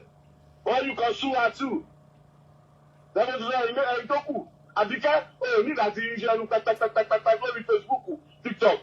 Lọ sí Nàìjíríà kó lọ sú ẹ ó dẹ̀ lè sú ẹ ní UK gan yes ó lè sú ẹ bẹ́ẹ̀ náà ọ̀rọ̀ ká máa ṣe tẹ́tẹ́tẹ́tẹ́tẹ́ lórí Facebook rẹ kò sí kíní lórí Facebook kóòtù ní ká ẹ lọ máa proof ẹ bẹ́ẹ̀ ẹgbẹ́ evidence ní jáde lọ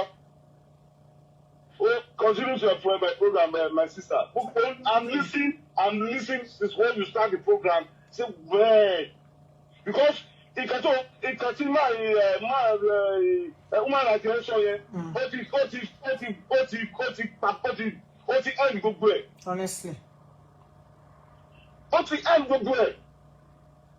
Kò sí pé justice ìyá àbẹ̀jì continue no go to court let's go and continue the court ẹ má continue lórí Facebook ẹ má continue lórí police station go to court go and prove it. Bó ṣe pa. Well, for paracetamol ni overdose.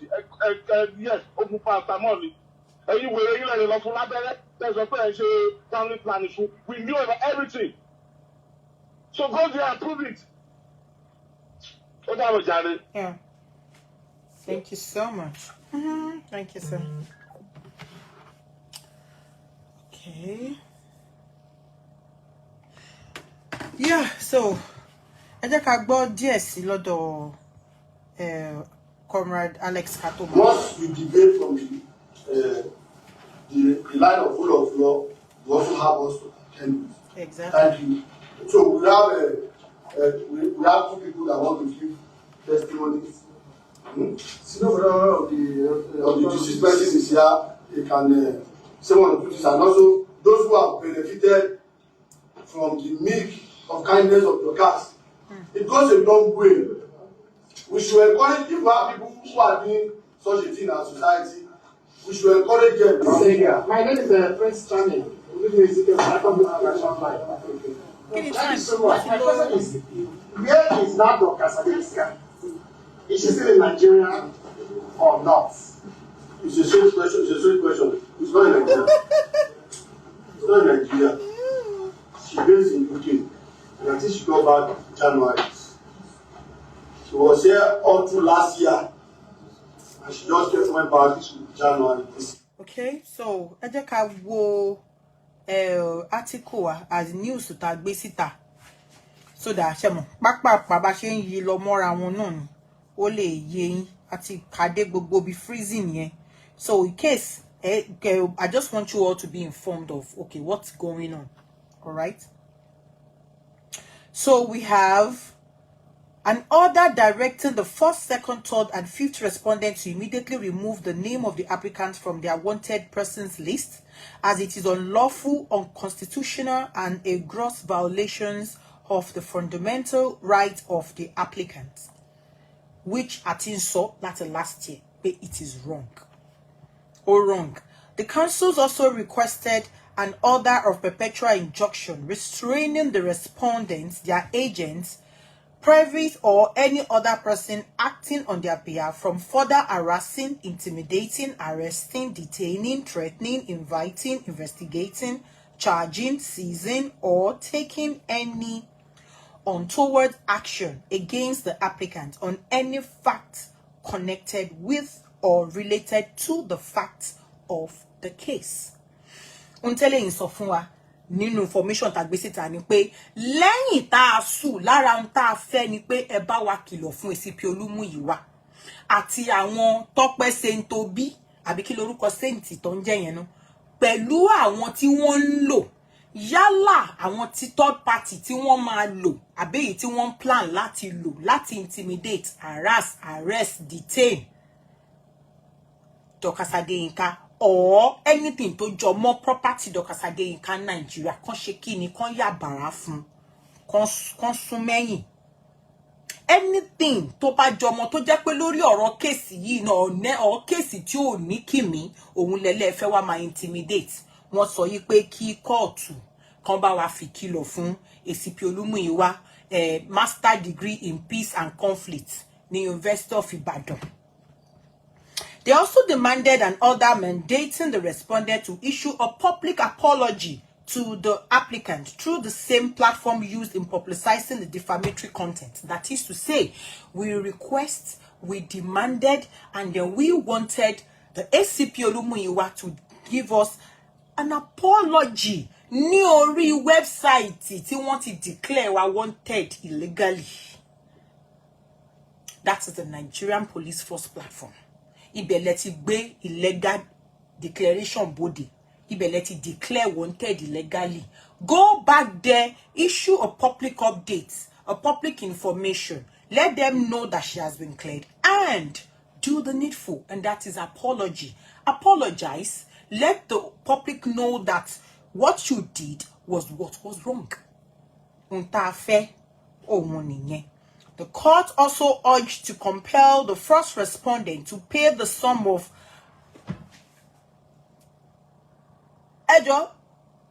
odo mélòó ló máa wà lẹ́yìn billion, odo mélòó ló wà lẹ́yìn million.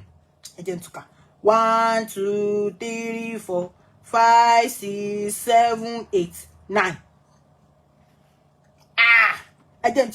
1 2 3 4 5 6 7 8 9. Again, the court was also urged to compel the first respondent in ACP Olúmúyìwá. ACP Olúmúyìwá the first respondent.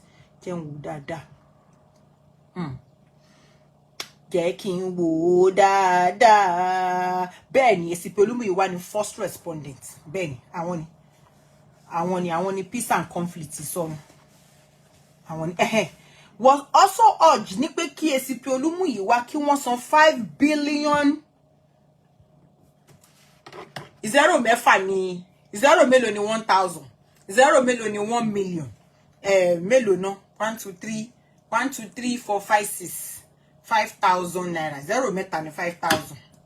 Zero tí zero méjì bá bọ́ sí á jẹ́ 500,000. Tẹ́ bá tún fi zero méjì sí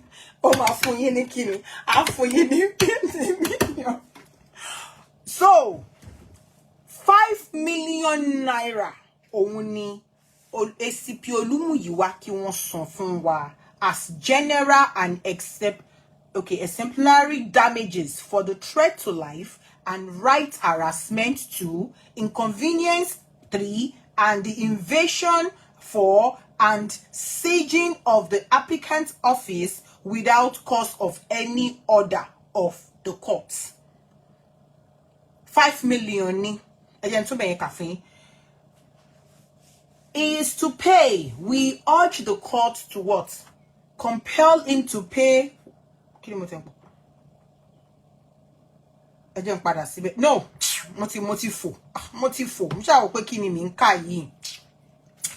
the court also urged to compel the first respondent in ACP Olúmúyìwá to pay the sum of 5 billion naira as general damages for the threat to life and right 2, harassment 3, inconvenience 4, and the evasion and sieging of the applicant's office without cause or any order of the court. That's 5. But to understand, that's 5. The council also sought an order compelling the second respondent to pay the sum of 5 million naira as general and exceptionary damages for the threat to life, right? For the threat to life, right, harassment, inconvenience, and the invasion and sieging of the applicant's office without cause of any order of the court.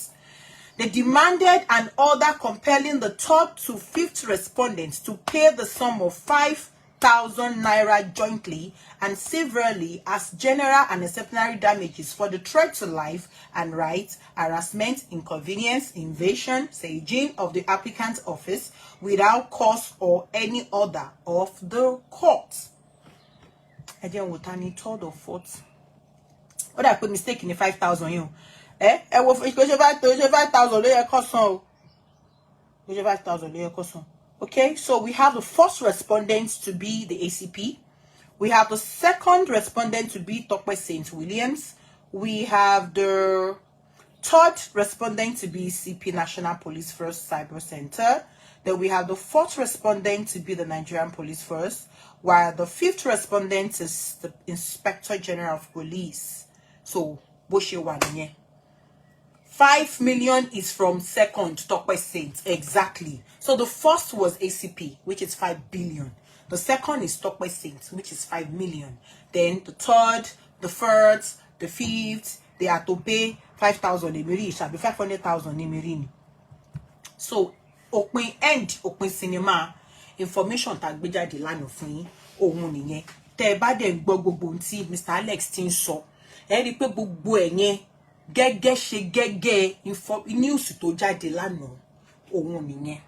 Ohun ni wọ́n tin gbé síta fún yín lẹ́yọ kọ̀ọ̀kan yẹn. Ṣó ti yé yín.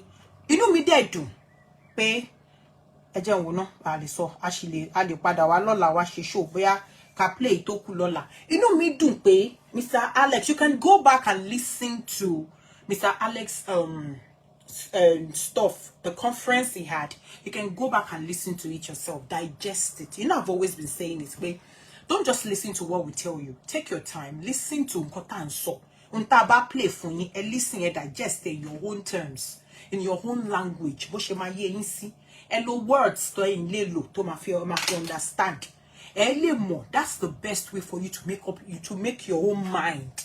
Don't listen to what we tell you. They're making your mind based on what we say. Do you understand? You can easily be manipulated, but when you listen to what we play, digest it in your own terms. If you have any question, one or two, ask, and then we explain to you further. You will be able to know that this is it. Let's understand. Contain your bamboo demo dada kò síbi téèyàn bá dúró tó bá ń sọ yẹn máa sọ fún pé kò jọ bó ṣe rí lélẹ̀. Ìyàtọ̀ tó wà láàárín tiwa àtàwọn wèrè tó ń tutukutu ń ta nìyẹn. Àwọn yẹn kan manipulate kan sọ̀rọ̀ kan ṣabakadabra nǹkan táwọn fẹ́ nìyẹn. Àwọn ń ṣe yẹn ń bí báyìí. We will tell you as it is. Ń tá bá ní sọ àní pupa àní yàpò bọ́ síta wá sọ anything nípa ẹ̀. A máa máa wò wọ́n. But when we're ready to say it, that is it. I'm happy that Mr. Alex said, in fact, he made mention of Dorcas has been vindicated more than 10 times in the conferencing. Thank you, Mommy Folashade. He mentioned it. He mentioned more than 10 times. But Dorcas has been vindicated. There is no charges against her. She was not taken to court. So, anything one about find guilty, of course, one will be low court. The second corrupt and power abuser in the episode so far. Exactly. One will be low court until Toba find their guilty as shit. Toba suppose shit. Loma ni prepare the court paper. Abibeko. Wọ́n wá prepare whatever ton fẹ́ prepare ẹ̀sùn tí wọ́n fi kàn ẹ́ rẹ̀ o lọ jí magi lọ́jà o lọ jí orí ògúnfe o orí ògúnfe tó tà tí ń tà dín o wọ́n kọ gbogbo ẹjọ́ pé lóòótọ́ ó jẹ̀bi o ìyẹn ní court paper ló máa lọ file àbí bẹ́ẹ̀ kọ́ bí judge bá dẹ̀ pé case number nǹkan kan gbé síwájú kan tí ọlọ́pàá kọ ní court máa kà síta ó jẹ́ran jẹ́ o fasos ẹni tó jẹ́ran wọ́n dẹ̀ kóra wọn síbẹ̀ ṣó jẹ̀bi àbó jẹ̀bi ìyẹn wáyé àmọ́ ńgbà tí wọn ò rí ẹ̀sùn kankan tán fẹ́ fi sí báwo ló ṣe fẹ́ gbèdé kóòtù yìí náà sọ fún mi. I'm happy pé Mr. Alex said it.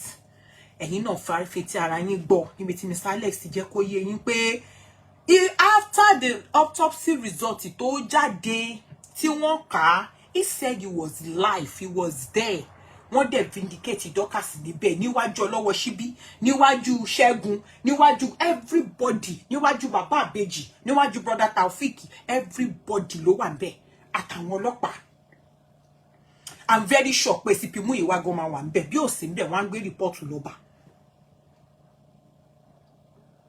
Ẹ tún understand what mo sọ exactly Ewúro Salamander. She was what? Vindicated. Tọ́rọ̀ bá ti wà vindicated bẹ́ẹ̀ yẹn kò sí nǹkan tọ́lọ́pàá tó fẹ́ kọ wọ́n fẹ́ charge sí court fún. Oga, give us evidence pé wọ́n fẹ́ charge sí court. Ẹlẹ́nu pẹ́yẹn Àbíkẹ́. Ẹlẹ́nu gbàṣọrọ bí ẹyẹ ilé. The case suggests the young age is continuing against it to be tried in 2 countries. Ori e daru. Ori e yi. Gbe wá sí UK tó má ti bí ìyá ẹ̀ rí Àbíkẹ́ tó bá tó bẹ́ẹ̀ gbé case yẹn má bọ̀ UK gan ni mo fẹ́ kó ti wá try má bọ̀ gbé gbogbo ẹ̀ dání lọ charge ẹ̀ kó lọ sọ pé ó pààyàn èèyàn ní UK orí ẹ̀ burú àwọn wo ló fẹ́ máa àwọn wèrè tó ń kójọ yẹn lóró kó fẹ́ máa parọ́ fún gbogbo wọn gan mọ̀ pé ṣí ọ̀rọ̀ ló ń sọ wọ́n wá sọ pé èèyàn guilty fún nǹkan tẹ́ ń sọ pé ó ṣẹlẹ̀ wọ́n wá filẹ̀ wọ́n wá filẹ̀ wọ́n gbà pé lóòótọ́ ó jẹ̀bi wọ́n wá filẹ̀ ibi tó yẹ kí ẹ̀yin tán bá ń parọ́ fún ibi tó yẹ kẹ́yin náà ti jókòó kẹ́ ẹ máa rọ ọpọlọ yín nìyẹn àmọ́ púpọ̀ nù yín hatred òfò tẹ́ ẹ ní fọ́mọ tẹ́ ẹ fìdí yín bí ó ti jẹ gbogbo ọkàn yín ó ti jẹ gbogbo mẹ̀dúlà yín ẹ lè ronú bó ṣe yẹ kẹ́ ẹ rò mọ́. Meanwhile, reality is different from Facebook rubbish tẹ́ ń sọ. You know I always say it pé ẹ gbàgbé gbogbo ọ̀rọ̀ burúkú ṣe gbé mo ti ẹ̀rí kan ẹ má wọ̀ tó bá dọ̀là máa bá yín ṣe analysis lórí injection tí wọ́n fún ìyá àbèjì since ó yẹ pé injection yẹn ló fẹ́ mú wa lọ mo máa ṣe out of my own free will máa lọ kó evidence wá fún wọn èmi náà fẹ́ tackle wọn lórí injection yẹn orí wọn ti dàrú àwọn ọ̀dẹ̀ àwọn tó yẹ kẹ́ gbẹ́nu òṣì yín kẹ́ gbé dákẹ́ ẹ̀dẹ̀ tó ń torchlight di yín ẹ̀ ń ṣe síta kọ́ ba lè rí pé bàbá ńlá àkú ẹ̀ olórí burúkú báyìí ní gbogbo yín. It is time for you to bring out all your evidence. Go and prove it in the court of law that truly she paying this person. Why are you hiding your videos? Gbogbo shows tẹ́ ṣe Àbíkẹ́ wèrè kí ló hide ẹ̀ fún? Mo ti rí àwọn kan tó stream ẹ live mo ti rí wọn he. Mo ti rí wọn he. Kí ló hide gbogbo shows tó ṣe? You did over 50 something videos for her.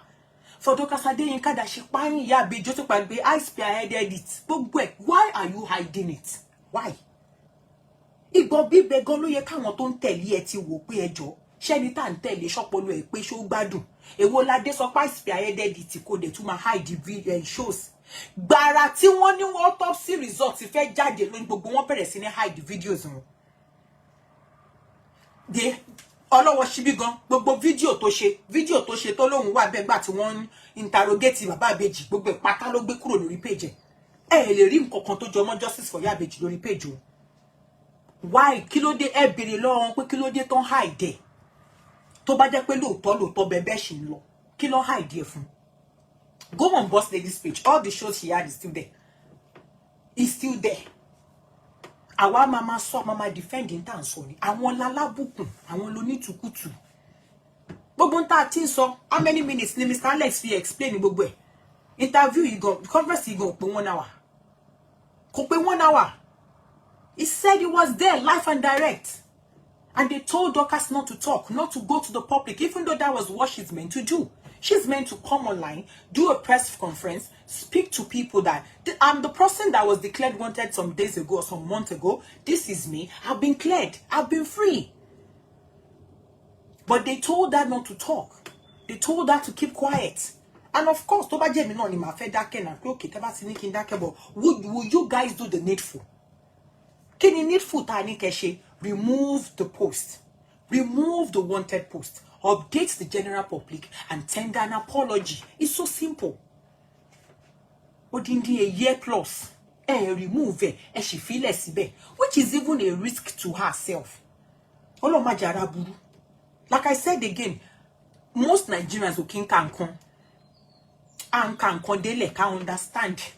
Kako headline. Somebody like me go most of pẹ̀lú ẹ̀ gan headline ni. Tí bá ti headline news báyìí. Headline yóò bá ti wà catchy. Mi ní read it. Mi ní ka gbogbo nǹkan tán kọjọ sí mi. That is why in journalism they will tell you to use catchy headlines. Catchy headlines. Tell you pé tó bá rí wá ó pé ye. By the time tó bá wá kà tán wá rí pé nǹkan tó mean. Let's understand. Bí kọ́ni crocodile eats two females alive. Èyàn fẹ́ ó gbé crocodile kẹ̀. Wá débẹ̀ wá sọ fún ẹ pé oh crocodile yesterday was ate two female chickens alive when they were feeding the crocodile. After all, you check on one sọ fún yín pé no reserve conservative area kan ni crocodile yẹn wà wọ́n ṣe máa ṣàlàyé fún yín but headline yẹn lásán ti jẹ́ pé ó jẹ́ èèyàn méjì life kẹ̀ ohun tó máa ń fà tí mo nǹkan tó máa ń fi ń jẹ́ káwọn èèyàn tún kàn ṣe kí ni kí wọ́n ka news nìyẹn kó sí everybody ló máa ń ka news so nígbà táwọn olórí burúkú yẹn tí wọ́n mú tán rí iṣẹ́ wanted kó lóṣì kan wá rí iṣẹ́ ẹ̀ sórí page kan kí malamu àbí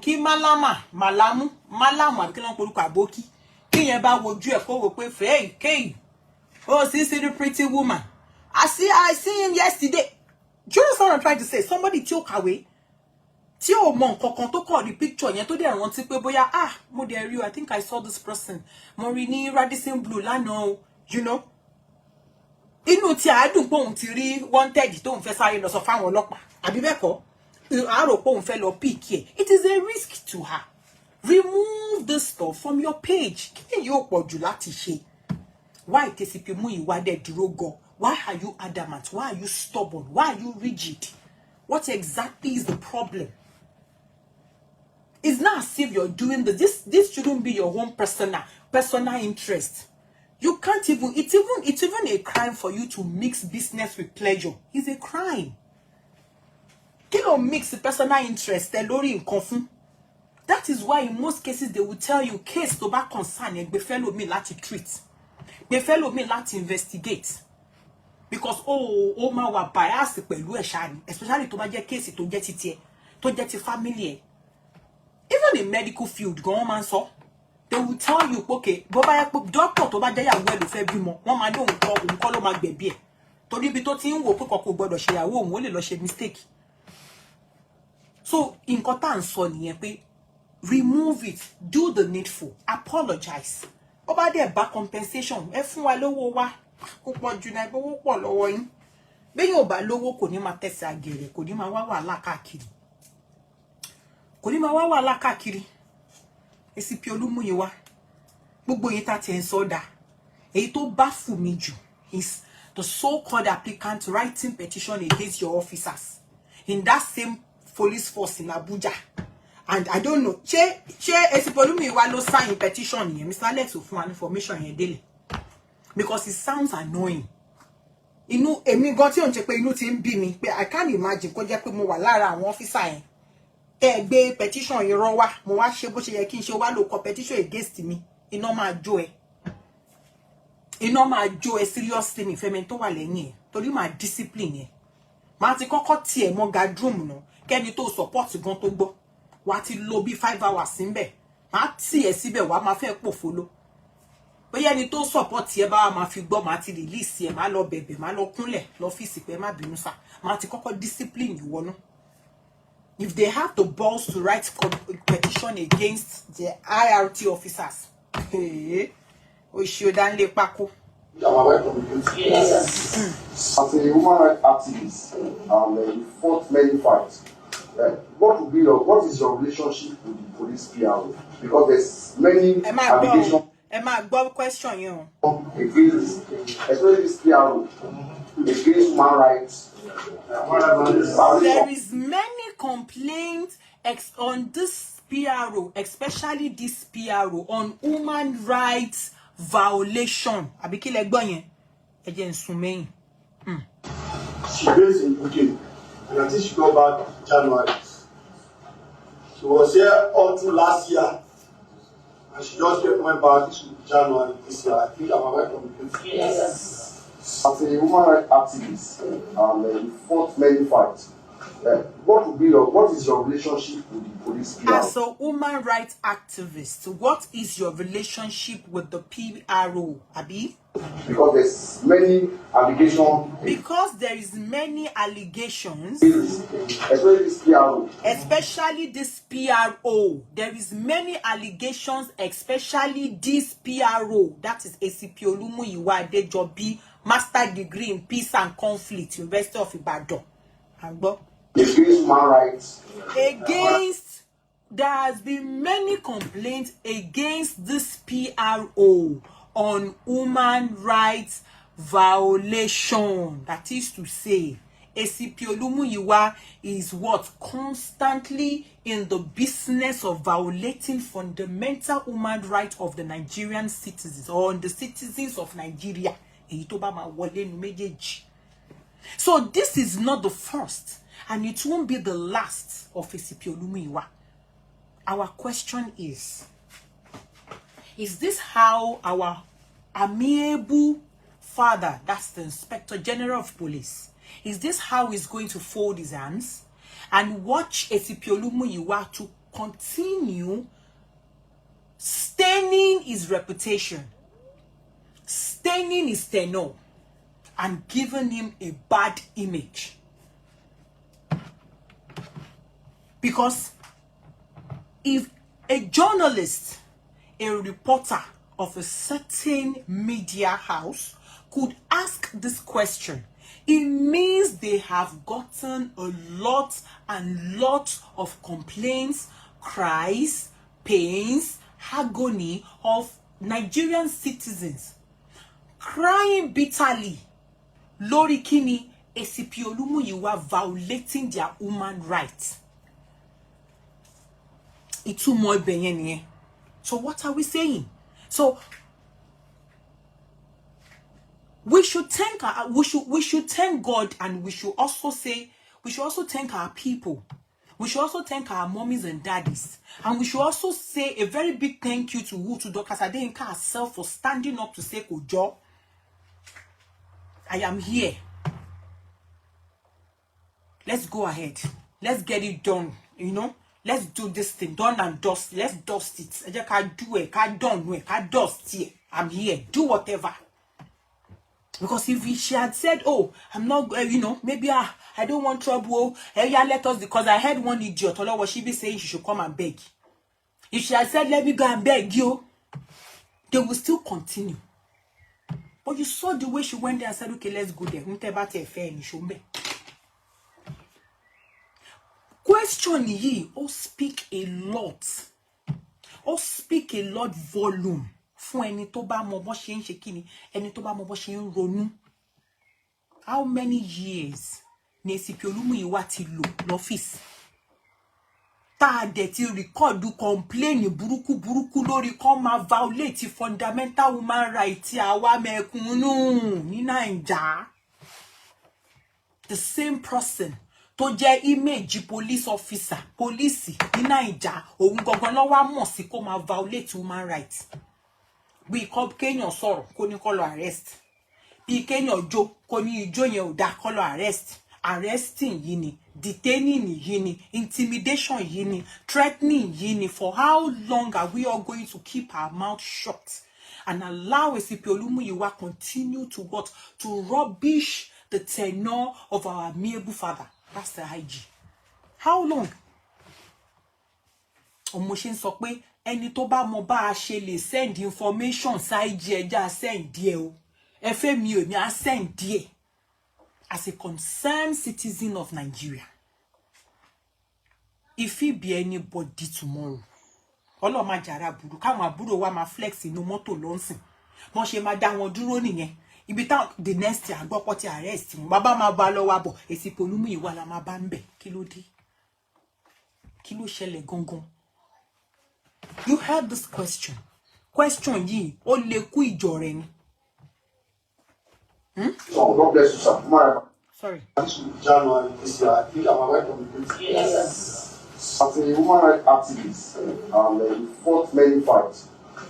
What is your relationship with the police PRO? Because there's many allegations against, especially this PRO, against human rights.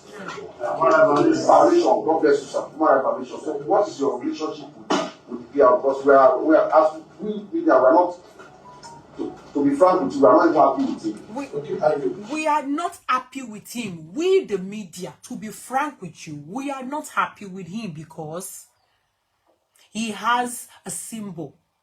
He has, you know, he has his own trademark. Trademark ACP Olumuyiwa in violation of human rights. Violation of human rights today. That's the only thing. A lot of us PPR to bá kúrò lórí ibẹ̀. Anywhere you see him, that's the first thing that will come to your mind. This is the former PPR àbí man tán ló máa ń òun máa ń violate human rights àwọn èèyàn ló ń ti ẹni. Ṣé yẹn wá jẹ́ nǹkan gidi tá máa fi máa rántí? Show them gidi. I won't forget the day we met Senator Majami Amila. We met him in Dubai. I think he came in. There was a party. We all attended the party at Bujarab in Dubai. He was so cheerful. Everybody, he was greeting. Belanki, Lanyomo, knew everybody doing. Oh, baja, you know. He was up and doing. He was like, hey, you know. Maybe he's, you know, he's the head and all that. For instance, ko wa je we sipi Olumuyiwa Ilawa lo ri nbe. Ta ló máa súnmọ́ kí. Torí èmi báyìí mi ò ní débẹ̀. Bí nde kí mo lè sọ. Ma ku gbe mic ya.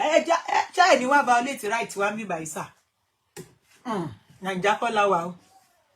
Ẹ má wá violate wa nbi o. Ẹ ja sọ̀rọ̀ ẹnu wa o. Ẹ má mú wa sọ̀rọ̀ wa o. A lot of people ojú yẹn ló fi máa wo pé orí no orí pàdé ó ti gbàgbé PR yẹn má sún má ya filẹ̀ kò dé dá. Imagine nobody is happy with him in Nigeria because of what? He has a trademark of what? His own trademark, his own logo. Is abuse of power, abuse of violating fundamental human rights of the citizens of Nigeria. For what now? For what now? This is the exact thing he did in Dr. Adeyinka's case as well. Violating people's rights. Violating people's rights.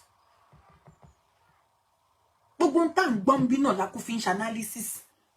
Tá bá ti gbọ́ mi online, how ṣó yẹ kó rí bẹ́ẹ̀ ṣá. Ẹ bá wa ṣàtúnṣe sí o. Ẹ ṣàánú wa, ẹ bá wa ṣàtúnṣe sí. Nta béèrè ò pọ̀jù. Remove the name. Update the public. Tender an apology. Simple one ABC. Konikan gbọ́ tọ̀tọ̀. Ká má pàdé mọ́, ká tiẹ̀ má ríra ma, ká má ríra wa. Ká tiẹ̀ má sún mọ́ra wa. Ó ṣe wá di wàhálà. Tẹ́ẹ̀dẹ̀ wá rán tótó. Oga. Muyiwa Adejobi PRO was once a PRO of Ogun State Police Command. Was once the PRO of Lagos State Police Command. While Muyiwa was the PRO in Ogun State and Lagos, Muyiwa used to be one of the superb officers that represents the police very well. That made some of us more closer to him. He was more accessible then. He was very, very open. But that's why at times when we have any allegation against his office, the problem we're having is that he don't pick up. And if you send him a message, he will not respond. While we were in Abuja, I called Muyiwa, fortunately he picked up, and I told him we need to see. On issue said it is on assignment in the north. You know that time fall around that August when we were doing the end back governance. So I understand he must be busy. Send message, okay, I'm still in Abuja till today unless we try.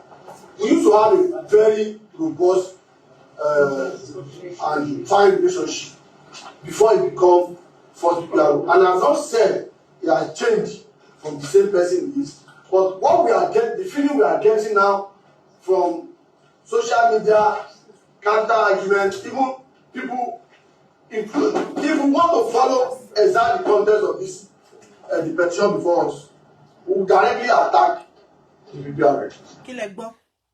If we want to go by the evidence, everything we have before us, that is the evidence, the petitions, everything, the reports, everything that has to do with the case. You heard Mr. Alex said, we will what? Attack the PRO himself. If we want to go via everything to wa lọ́wọ́ wa, gbogbo nta ní lọ́wọ́, gbogbo paperwork ta ti rí, gbogbo nta ti ń gbọ́ from the beginning, gbogbo bí àwọn complainant ṣe ń ṣakọ, gbogbo bó tún ṣe ń kọ petition against àwọn officer tó ń ṣe investigation. Tá bá ní ká wo gbogbo result tó jáde illegal wanted lọ́tùn lósì, a máa ṣe kíni, a máa attack PRO gangan fún rẹ̀, pohun gangan ni máa dàrú. Ìtumọ̀ nǹkan tí Mr. Alex ń sọ fún wa ńbẹ̀ ni. So kí ló tún wá kù? Kí ló tún wá kù? I'm very happy, okay? Ká ṣe wẹ́rẹ́wẹ́rẹ́ ká máa lọ. Mi mọ̀ pa ti lo 2 hours ń bí o. Chai. Bọ̀rọ̀ pàṣẹjẹ fẹ́ dé 2 hours ni o. Ẹja ṣe ká máa lọ. Kí ló tún wá kù? Aṣọ ìtókù di ọ̀la àbíjọ́ mi tàbá tún ní anything tàbá fẹ́ sọ lórí ọ̀rọ̀ ACP Olúmíyìwá yìí. But for now, I'm happy with the information tó jáde lánàá. That's the news, the public awareness tó jáde lánàá, and that is, you know, the case is now in court. So tọ́rọ̀ bá ti wà ní court bẹ́ẹ̀ yẹn, a lè má fẹ́ sọ ọ̀rọ̀ púpọ̀ lórí ẹ̀.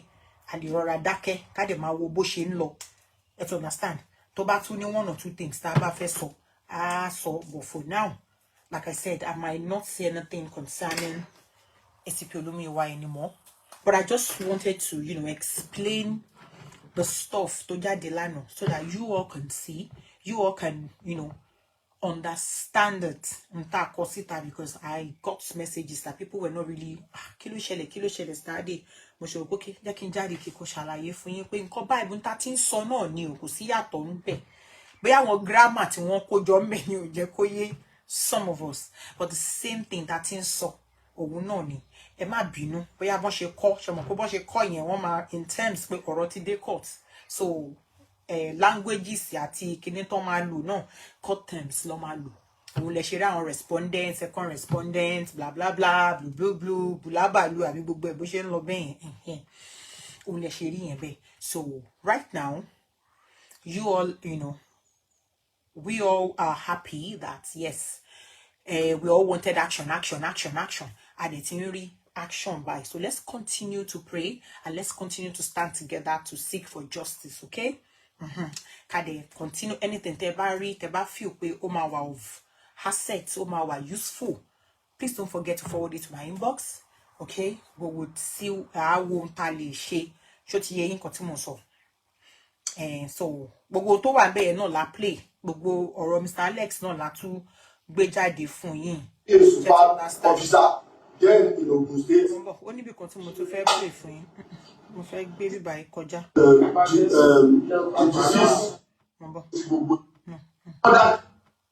When a man or no, sorry.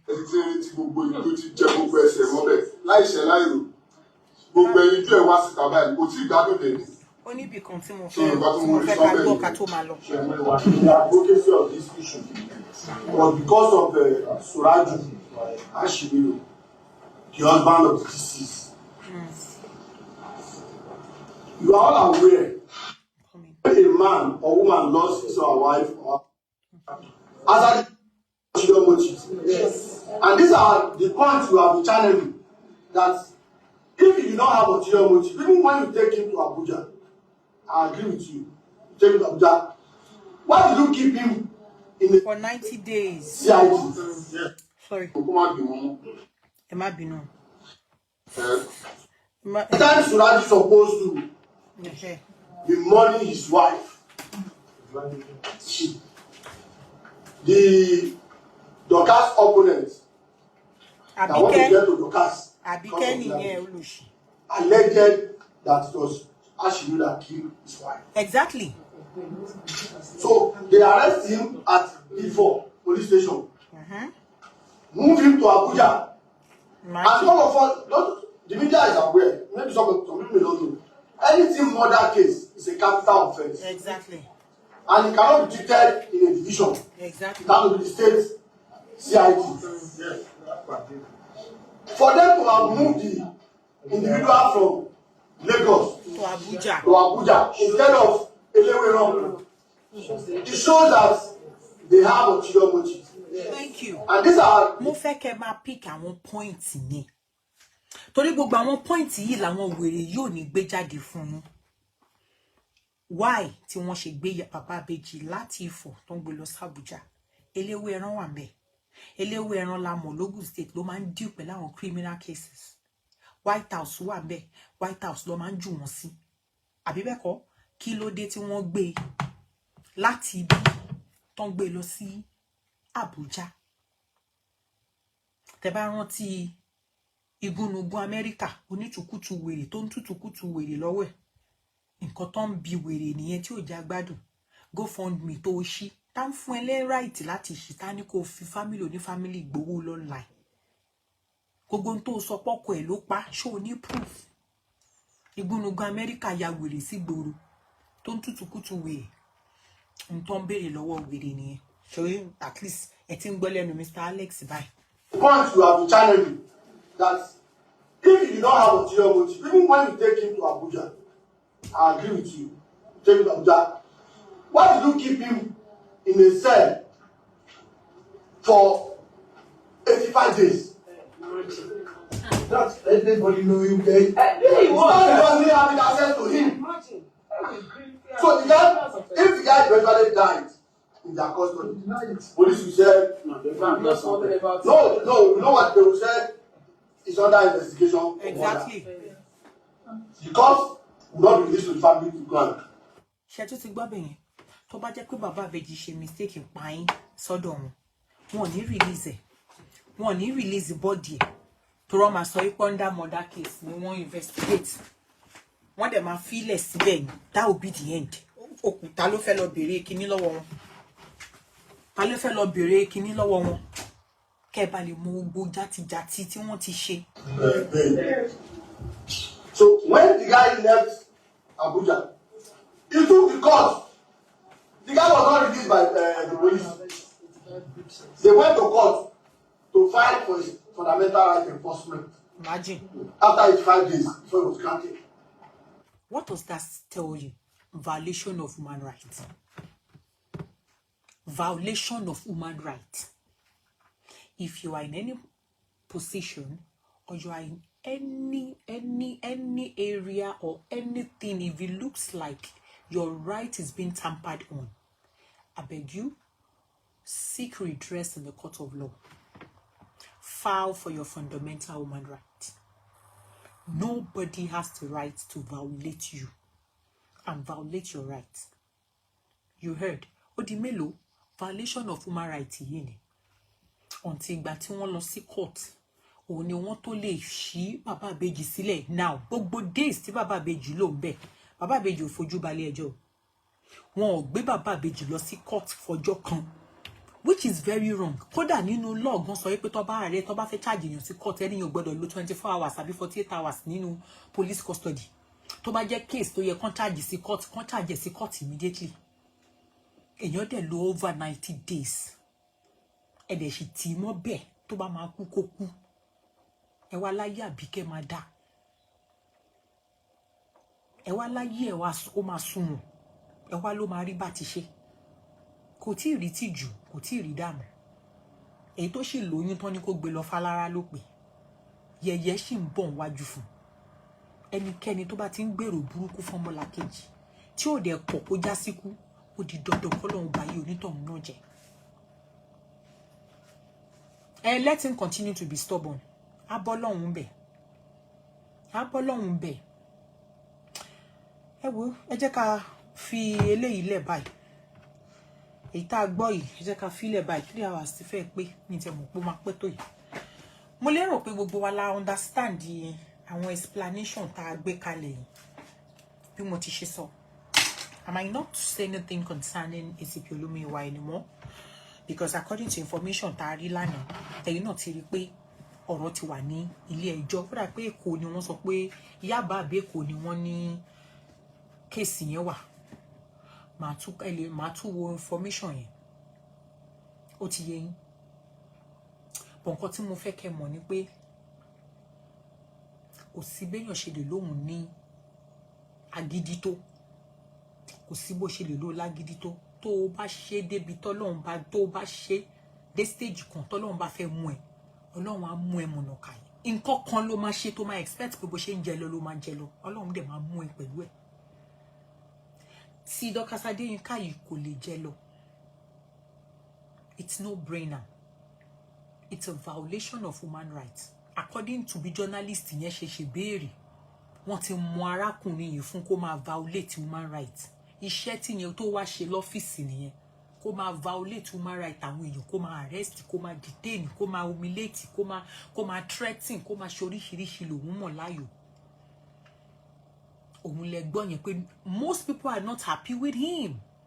Tọ́mọ láwọn ọ́físà mélòó kan ní Nàìjíríà táwọn èèyàn fẹ́ bẹ́rí fún, wọn ò lè rí káwọn èèyàn súnmọ́. wọ́n lè máa wò pé ó wọ ọ́fíìsì àmọ́ bí irú ẹ̀ bá jáde kúrò lọ́fíìsì kọjá á kọjá bá àwọn èèyàn máa tútọ̀ sí lára ìwọ́n kò ṣì lọ. Ẹ jẹ́ ká ṣe eré ipòkípò tá a bá wà, ẹ jẹ́ ká ṣe dáadáa. Ìkẹjà Ọpẹ́bísí, thank you. Ipòkípò tá a bá wà, ẹ jẹ́ ká ṣe dáadáa. Like I said, this is an independent platform. This is not linked or related to Dr. Adeyinka at all. Tá bá rí lórí social media làwa máa ń sọ nbí. Tá bá rí ibi tó máa ti ṣe ń tó dá, á bọ́ tá wá sọ. Tá bá rí ibi tí ò dá, á tún máa sọ náà ni. So far so good. Pẹ̀lú gbogbo conference at everything tá ti ń rí. It's a clean, clear case of what? Abuse of power, illegal activities, violation of human rights. Gbogbo ẹ̀ la rí, not only on Dr. Adeyinka, even on Baba Abeji. Tẹ́ ẹ sọ pé ìyàwó ẹ̀ kú, ẹ ṣe the same thing fóun náà. Ẹ jọ fojú kan ìyàwó ẹ̀ last time torí ìyàwó ẹ̀ bóyá ńgbà tí ìyàwó ẹ̀ kú ní ward tó gbé lọ mortuary. Kò rí títí tí ìyàwó ẹ̀ fi wọlé. Ẹ dẹ̀ rò pé kíní yẹn ò ní máa traumatize woman yẹn, ẹ̀ má nìyẹn gan. Ẹ rò pé kòun gò ní máa rò pé báwo làwọn èèyàn ṣe dájú báyìí? Kí ló kan Àbíkẹ́ láti lọ sin ìyàwó níyàwó? Ẹ wá fẹ́ sọ ń sin, ẹ fẹ́ sọ fún wa pé kò ṣe ìyàwó ṣùgbọ́n bímọ fún. Ṣùgbọ́n family ẹ mọ̀ pé bímọ fún because ẹ máa ń sọ̀rọ̀ ńgbà míì tí ò sọ pọ̀ lọ́mẹ̀. Tó bá jẹ́ pé wọn ò rí bàbá Àbèjì rí àbí wọn ò bá sọ̀rọ̀ rí since another case. Ẹni tẹ́ ẹ bá sọ̀rọ̀ lórí fóònù, ẹni tó wá ńgbà tí ìyá Àbèjì kọ́kọ́ wá sí tí Sàjókòtadé ní kí ìyá Àbèjì máa lọ sí Ìbàdàn. Ṣé bí bàbá Àbèjì wá síbẹ̀ tó wá rí yín? Ìjọ yẹn kọ́ ló mú ìyàwó ẹ̀ tó mú wọn àti kíní tó mú padà. I don't understand reason táwọn family yìí tẹ́kọ̀ọ́ ń fẹ́ máa kóra yín síta torí mò ń gbọ́ ìtukùtù táwọn wèrè kan tú jáde.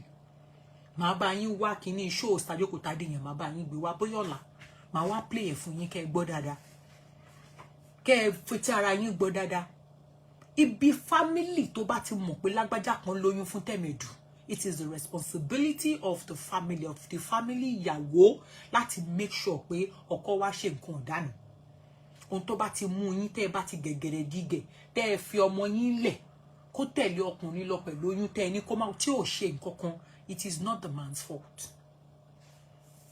Àfi tẹ́ ẹ bá mọ má nìyẹn nìkan lókun tẹ́ ẹ dẹ̀ rí pé ẹ bá sọ̀rọ̀ rí ohun tó mú yín tẹ́ ẹ ti jọ ń sọ̀rọ̀ tẹ́ ẹ dẹ̀ mọ̀ pé ọ̀dọ̀ ọwọ́ ẹ lọmọ yín wà, ọkọ ọmọ yín ni.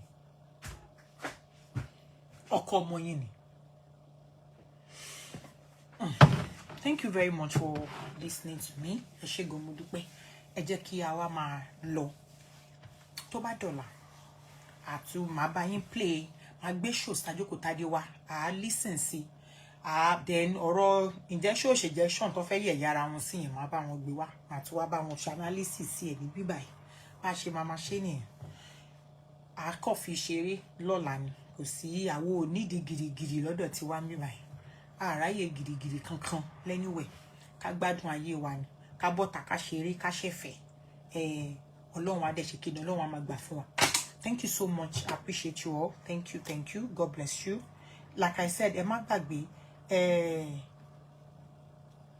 kí ní orí wall mi, ẹ bá wa spread awareness, okay? Kéèsì dẹ̀ ti bẹ̀rẹ̀ nìyẹn. Margaret, kéèsì ti bẹ̀rẹ̀ nìyẹn.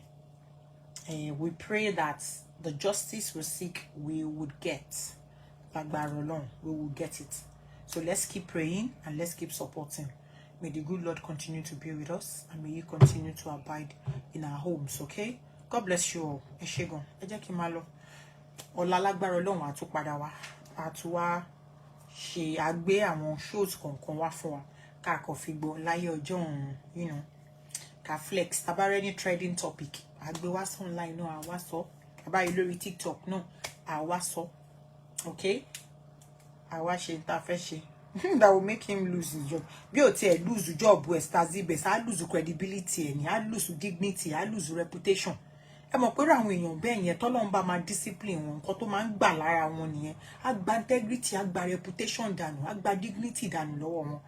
Wọ́n wá di ẹni ọ́fíìsì yẹn tó bá bọ́ta tán báyìí, á wá di Elizabeth Omo, thank you ma. Adesola Oṣèbàjò, thank you so much. Á wá di ẹnikẹ́ni láwùjọ àwọn èèyàn á máa wò ó. Wọ́n máa gbé ẹjẹ́ má sún mọ́. Ọmọ nǹkan tó ṣe lọ́fíìsì ni. Ọmọ lady kan báyìí, activist lady yẹn tó tì mọ́lé. Ó tì mọ́lé fún 14 days kan tó gba bẹ́ẹ̀lì ẹ̀.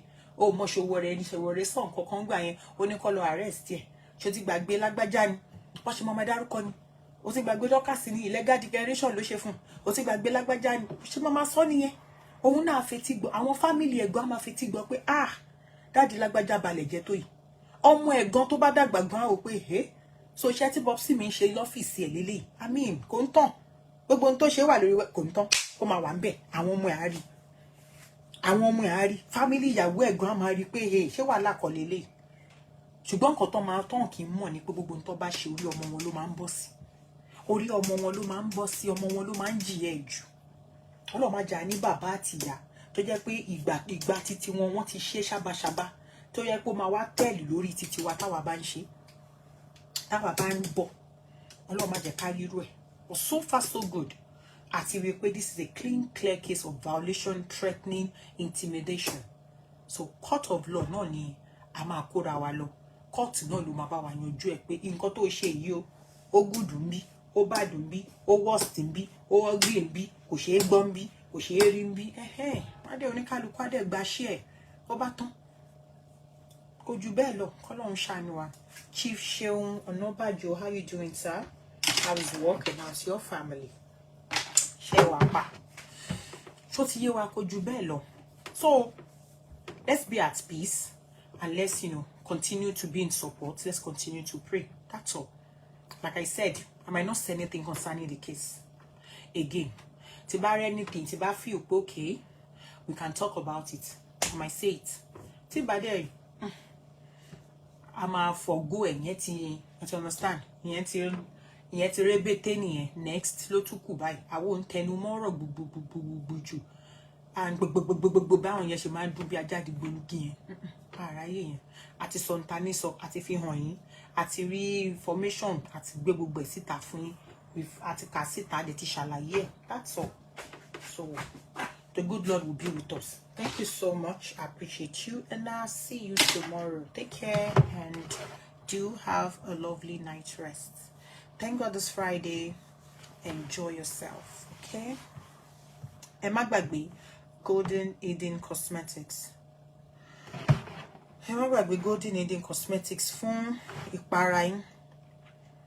Golden Eden Cosmetics lónìí. Okay? Oil, scrub, gbogbo ẹ̀ Golden Eden. Tẹ́ bá fẹ́ ra lovely jewelry tó ṣojú ń gbèsè, Italian gold, Dubai gold, Gambian gold, anything that has to do with gold, anything that has to do with costume, Romanian gold, anything, contact Solid Chemi. I think Solid Chemi jewelry. Yeah, that is it. So contact her. She's based in Canada, but she can ship it down to you if you're in UK, if you're in America, if you are in France, you can ship it down. And it's very, very lovely. You will love it. Those sets are very sweet.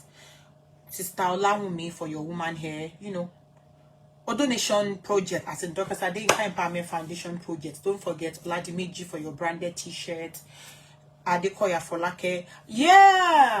Happy birthday to our lovely manager. A big happy birthday to you, dear sis. God bless you. God be with you. There will be a motion in time. I should pad our lale budget 30 minutes. Kin wa korin birthday fún manager wa. Kin to soon. I'll see what I can do. I'll still come back. We are 10 or 15 minutes. Mashi jadi. I wash happy birthday. God bless you, Sister Adekoya Folake. She's the manager of Dr. Adeyinka Empowerment Foundation. God be with you. We love you. We love you. We adore you. We respect you. Thank you so much for being there. Thank you. Thank you for your love. Thank you for Balemashi for directing. Thank you for everything. Thank you. Thank you. Thank you. God bless you. I wish you long life in health and in wealth. May Almighty Allah be with you, guide you.